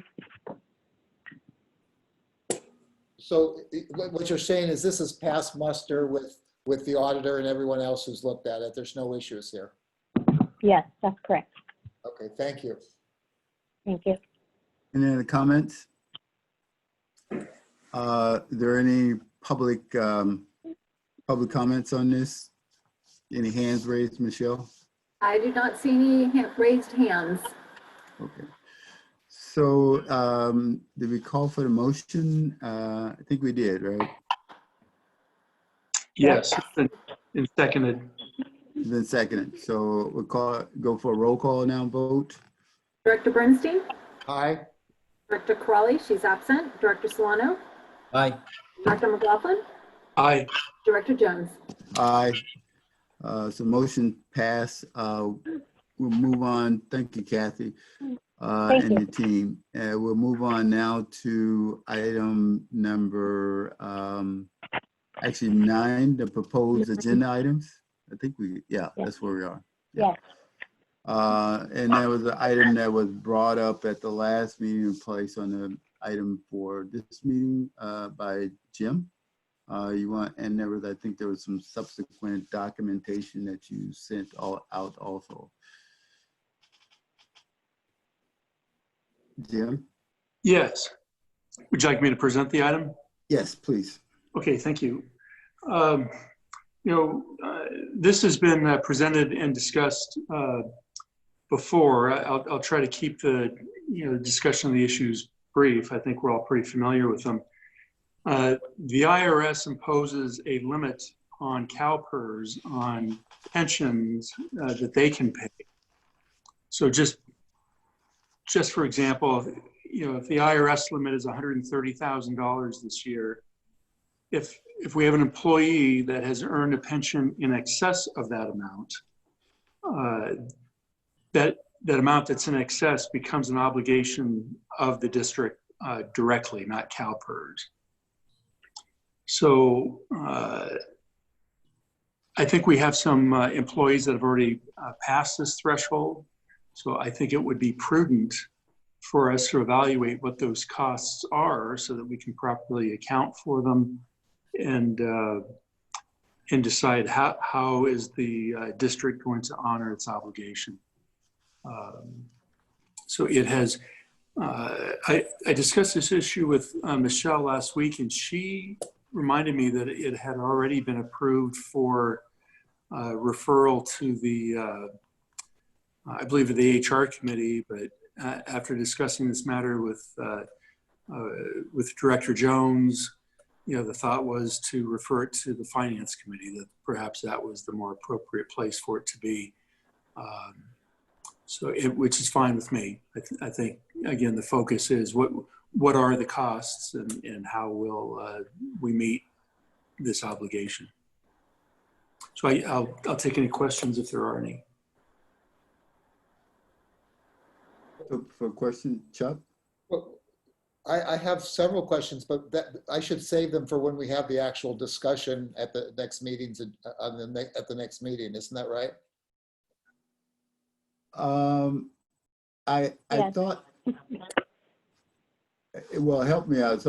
I thought Yes. last meeting, somebody keeps saying yes. Who said that?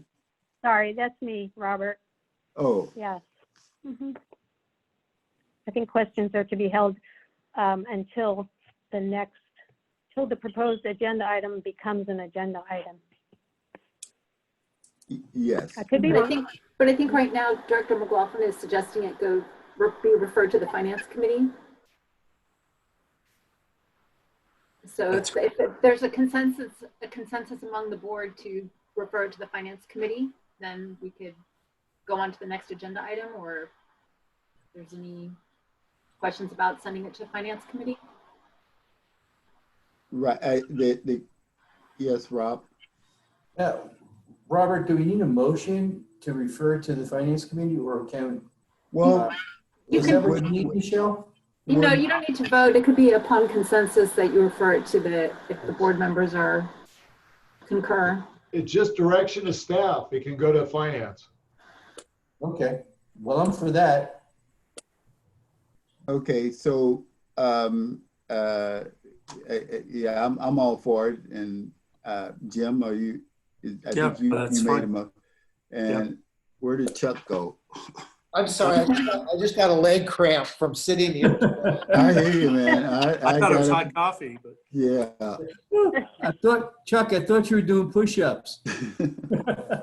I was doing leg stretches to get rid of it, sorry. So we just wanted to know, Chuck, the item has been referred to the Finance Committee, and at our next meeting, it will be an open discussion on this item. Perfect. Is that my understanding? Yeah. Okay. So that just right now this item will be directed to the Finance Committee, and then at the next board meeting, we'll have a full discussion on it.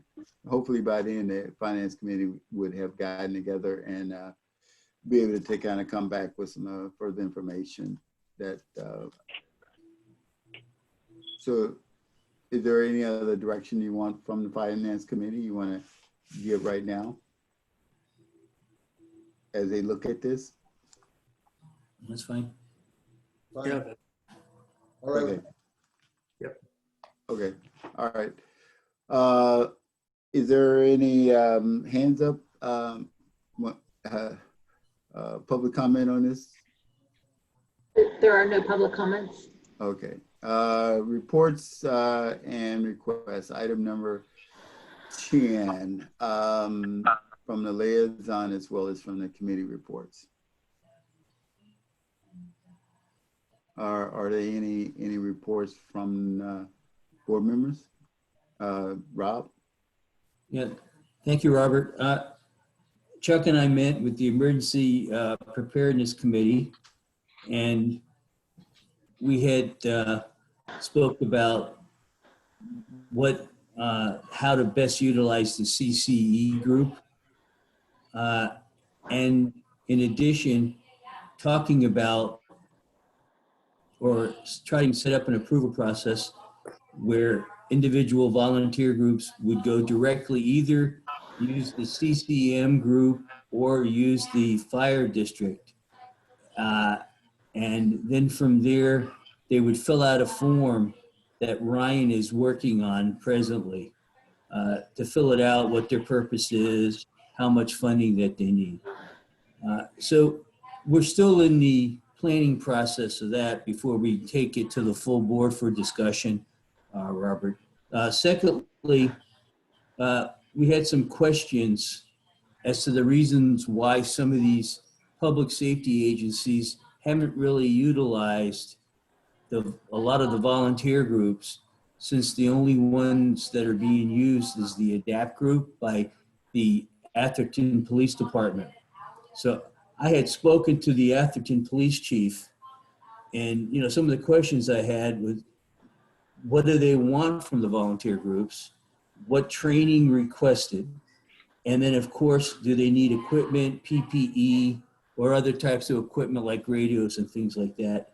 So Robert, we're still trying to work on a process where that not only the individual volunteer groups can come to a approval authority for funding and have kind of like a sounding board relative to see where we're going to go with these, because we have a lot of volunteer groups that are just not recognized, that we found out.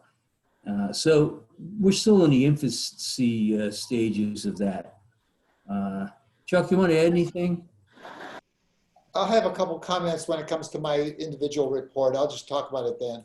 Okay, all right, thanks. And then I had a conversation with Rich DeGoya, who's the mayor of Atherton, because I was kind of interested in the reason why they dissolved their committee in Atherton for supposedly, reviewing their separation from the fire district. And he came up with some ideas that he thought about that maybe they could bring to the table with us. And Robert, are you the liaison now to Atherton? Yes. Okay.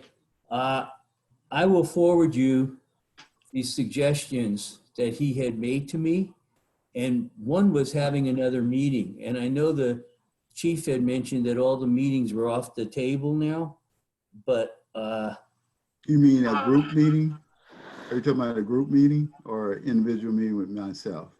well, I think it was more of the way the liaison committee was set up originally between the fire district and Atherton. I think it was Carrie Weiss and Bill Widmer was on that committee, and two of our other board members, and I don't remember who was on that. But he said that they dissolved their committee, of course, we knew that. But what I was interested in to find out, one, where they were at with the actual separation or detachment, and what suggestions, that they had, or Rick had. And if you remember, we had put a list out to them for projects that they were interested in, that both the district and Atherton could do. So he came up with a few. One was kind of interesting, was at Station 3, that house, that they're looking for residence quarters for their police officers. And that would be a good place that we could both share that with them. He talked about fire hydrants placement and about this emergency operations center and volunteer groups for funding. So I'll forward this to Robert, and then you can talk to Rick, about what he thinks. But it was kind of interesting to get his read, because talking to the other council members in the past, they haven't, really came up with, we really want this, or we really want that. You know what I mean? They never really, had a consensus. We're saying, we want new fire hydrants or something. So I'll be happy to look at it. Yeah. It was interesting, Robert, to, hear his point of view, because like I said, I was interested in why they dissolved that committee. So, and then two is, my last report is that I just want to, I've been on this board for 9 years, and I really feel blessed to be working with not only the group of board members. We may not agree on everything, but we all have the interest of the people to do a good job. And of course, the chief and his staff have done an excellent job for the community. And we're very fortunate to have the type of fire agency that we do in supporting our community. So I just wanted to thank everyone for that. And that's all I have, Robert. Okay. Thank you. Thank you, Rob. Chuck? Yeah, I have really two big things. I mean, two major things. One relates to volunteers. I think people know that I'm very active as a volunteer. I'm the head of the Willows volunteer group. We have about 85 block coordinators who are in touch with their blocks and finding out the needs of the residents and so forth. And I think it's a terrific model for the entire fire district. I want to have the most robust volunteer organization we possibly can, because when we have a major earthquake, we are going to need to be self-sufficient. We're going to need the help of volunteers to rescue people, to provide water and food and first aid and all kinds of things. And we need to be building in that capability right now. The district has worked on it over the years, but we haven't made great progress. And I really want to be make sure that we're doing the most we can. There's some proposals on the table now that are coming out of the fire district that I'm not completely happy with, insofar as they seem to be pushing volunteers out at this point. But to me, volunteers are the ones that are going to save lives in Menlo Park when we really have a major, major problem. So I just wanted to make that plea. There are a couple of interesting things. A couple of weeks ago, maybe 3 weeks ago, MPC Ready, which is the Menlo Park-based organization for volunteers, had a speaker on Saturday morning from Bainbridge Island up in Washington. The fellow has written a book on what they're doing there, and it's really quite moving. I mean, they've got an extensive volunteer organization, but they're getting into community development, and it's community building, really. It's a very broad-based involvement, and I think it's a very satisfying thing for people who care about community. I want to mention that this Saturday, there's another one. MPC Ready is hosting a Zoom conference at 9 o'clock on Saturday morning. There's an author of a woman who's talked about how neighbors can provide all sorts of services. And I'd like to see as many people, join that and find out what's possible. And so I'm going to forward to the chief the flyer that's just come out about it. I'm hoping maybe we can put that on the website. One of the things that was so strong in Bainbridge is that they organize with lots of other organizations, from food organizations to all sorts of things. And again, it was just such a wide-ranging, fulfilling kind of operation. And I just think there's a lot more we can be doing. I think people are hungry for community. And in that vein, I think it's important that we do maintain liaison with our cities. I was a little disappointed in that comment in the chief's report that said no meeting with Atherton was scheduled or anticipated or something. I think we should do whatever is possible to change that. I think we should plan for a joint meeting just like we've done in the past.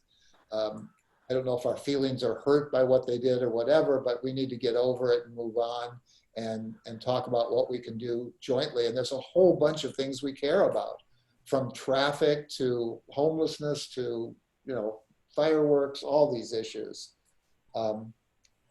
I did get the report from the chief, or the issue about the Menlo Park talking about a combined police, fire, and emergency medical services group. I actually didn't take it seriously because they're two different agencies. It would be almost impossible to manage administratively and so forth. So I didn't really think it was, I thought it was of interest, but I didn't think it was a serious proposal in any way. But I think we should be planning a meeting with Menlo Park. Again, I think that we've got lots of mutual interests. I know East Palo Alto is very interested in those. So I'd like to see those meetings held. And if they have to be held virtually, fine. But if we can hold them in person, that would be even better. The last thing, though, is I also want to propose something as an agenda item for next meeting. I'm not proposing as an agenda item. I'm proposing that it be discussed as a potential agenda item. And that is the compensation of the chief officers and the the confidential management personnel. I'd like to put that on the, what's it called? Proposed agenda items list, so that we can discuss it and decide if that should be an agenda item. And that constitutes my report. Jim? Director Jones?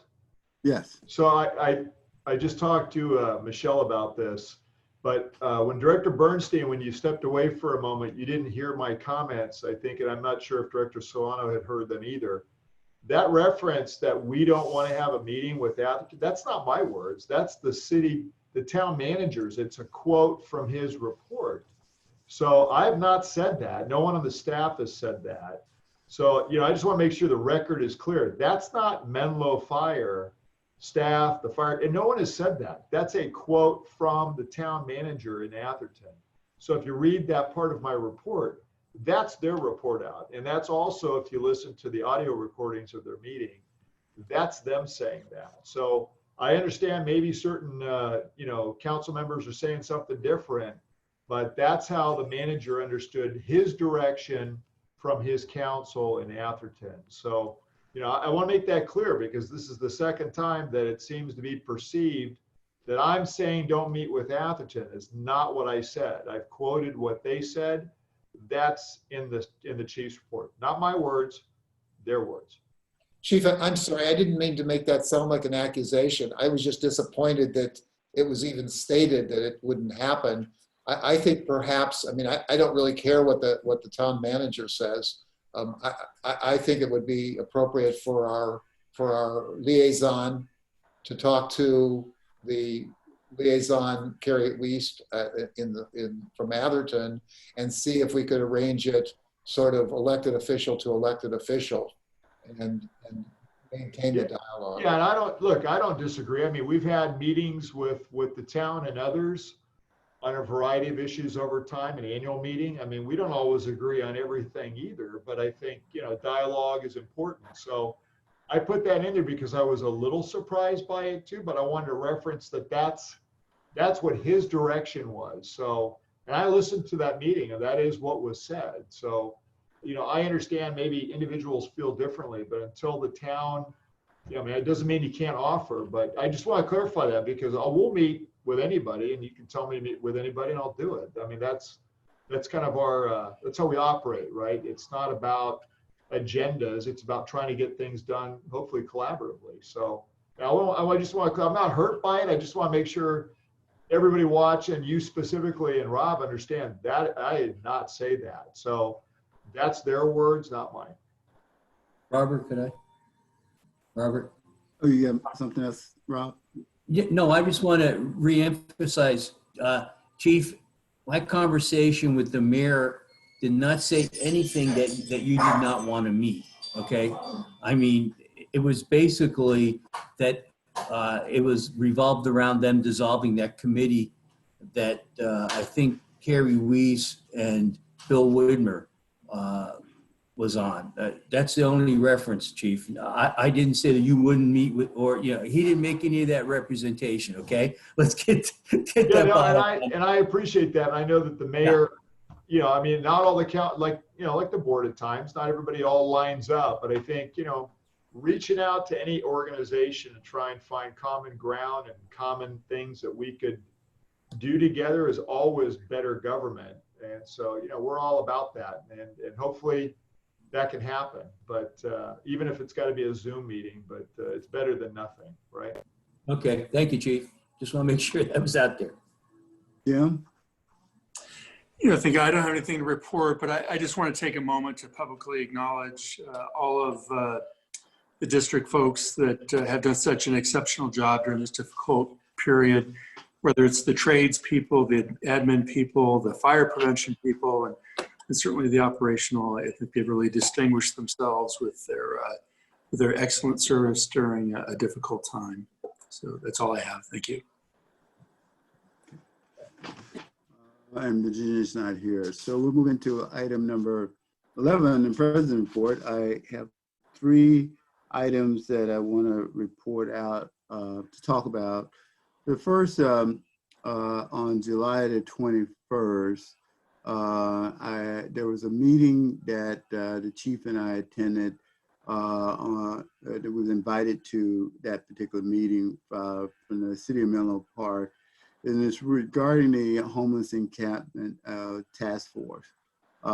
They are meeting monthly. They this group, which consists of the mayor of Menlo Park, the San Mateo County Health Department, a couple of their staff, several nonprofit groups that work with homelessness and homeless issues. One church or two churches that also is part of that group. There's been some church members that go out, two of the I forgot which church, go out almost every other day into the homeless encampment that the chief talked about, and provide, take food, water, and etc. Out to the individuals that's in the encampment. And so this coalition of services is trying to look at what they can do to try to make the people that are there lives a little bit more, I wouldn't say stable, but a little bit more than what it is right now. And that in and of itself creates a dilemma.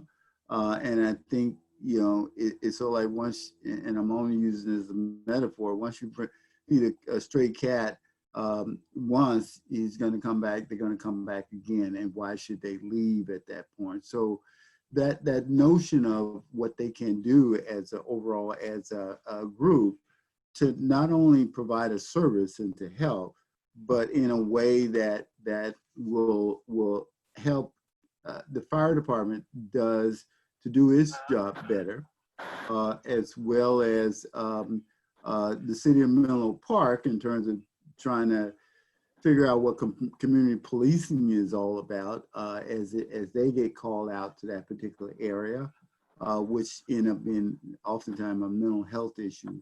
There are some issues that has to do with violence that they have to deal with as well. So I attend those meetings, and as the chief mentioned, there is a meeting that come up. Hopefully at that meeting that come up on Monday, that I have been talking to another a foundation that has that look at homelessness. I have talked to the mayor of Menlo Park about that particular foundation, as well as that the foundation does housing, develop housing for the homeless individuals. So hopefully that they can connect, and maybe there might be an opportunity, thanks to Chief and the map that he pulled together, will kind of help to see if possible that the housing can be built over somewhere in that 60 acres that may be able to help facilitate some of the issues that of encampment that's out there. Don't know whether there's going to be a marriage there, but there's a willingness on one part, and there's an opportunity on another part for this particular effort. So I'm hoping that marriage can take place. The second item, I met with the chief, and I met, as he said, with the mayor of East Palo Alto and Virginia on July 1st to kind of take a look-see. We met on top of the second floor of an IKEA building to kind of witness the drone reconnaissance of different areas within East Palo Alto. And just so our luck is that there was very minimal fireworks going off that night. They waited to July 4th to celebrate July 4th with a bang, so to speak. So, but at least at that meeting, that when we saw the drone, had witnessed that at least the mayor kind of understood the possibilities of what the drone might be able to provide, service might be able to provide to the city. So now the city has to really kind of take into consideration of, because it won't stop on July 4th, January 31st, January 1st, not December 31st, which is that New Year's Eve. That's when the next explosion of fireworks will take place. So hopefully our conversation with the city manager and some of the other city council members that I have had with them talking about this may bear some fruits before December 31st. The last item I want to talk about is that moving forth with the committees, I'm very excited about the meeting with Belinda and talking through our goal setting, goal priority setting will look like, and I'm very excited about making that happen, because I think it's be important for the committees to start working on strategic issues for the board that impact the overall organization.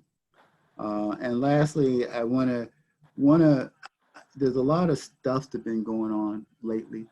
And when I say stuff, for lack of better kind words about it, and I think everybody knows what I'm talking about in terms of the newspaper articles came out with posts and a subsequent email that's been flying around. I don't know who instigated the post article. The person never called me about my opinion about things.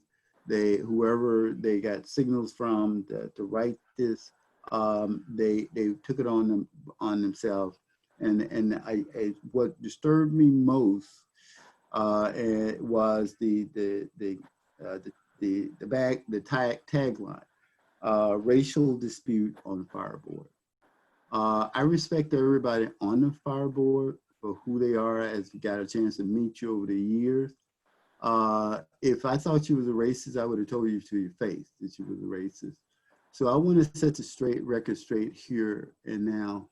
So hopefully that is not in your heart and in your mind that I think that you're a racist. I thought the tagline, racial dispute on a fire board, and pointing to what the board chairperson said was taken totally out of context. And like I said, the person never contacted, the writer never contacted me for my opinion about anything. And it just had blown up like wildfire. I know how politics and I know how it works, and I know how misinformation can spread, and it can spread like wildfire. So whoever pointed like a bird dog the newspaper article to our May meeting should have interviewed everybody on the board and got their opinion. And then write the article based upon fairness of what they heard. So, and I had taken this opportunity now to apologize for that, even though I had nothing to do with it. But I thought that was unfair, kind of from my understanding of each one of you about whether you're racist or not. And you know, in today's environment, it's very charged over that. And rightly so, because there are situations and there are people that promote that. But at this point in time, I measure a man and a woman by their actions and what they do, rather than the words that they speak. Because words are like a leaf that's falling from the tree, and it can blow with the wind. But your actions in itself stays different. So I just wanted to say that, get that out to you, and so hopefully we can move forward from here. So that's the end of my comments. My president report. We'll move into public comment number 3, if there are any. Michelle? I do not see any public comment number 3s, no. Okay, there's no public comment number 3. There's the only thing left now is to adjourn. So can I get a motion to adjourn the meeting? So moved. Second? Second. Oh, second by Chuck. So hear no comments or resistance. The meeting is now closed. Thank you very much. Do you want to do a roll call? Roll call, yes. Need a motion in a second? So Yeah. Director Sorry. Bernstein? Aye. Director Crawley, she's absent. Director Solano? Aye. Director McLaughlin? Aye. And Director Jones? Aye. Okay, now we can adjourn. Thank you, Michelle. Thank Thank you all. See you Thank later. you. Thank Thank you. you. Good night.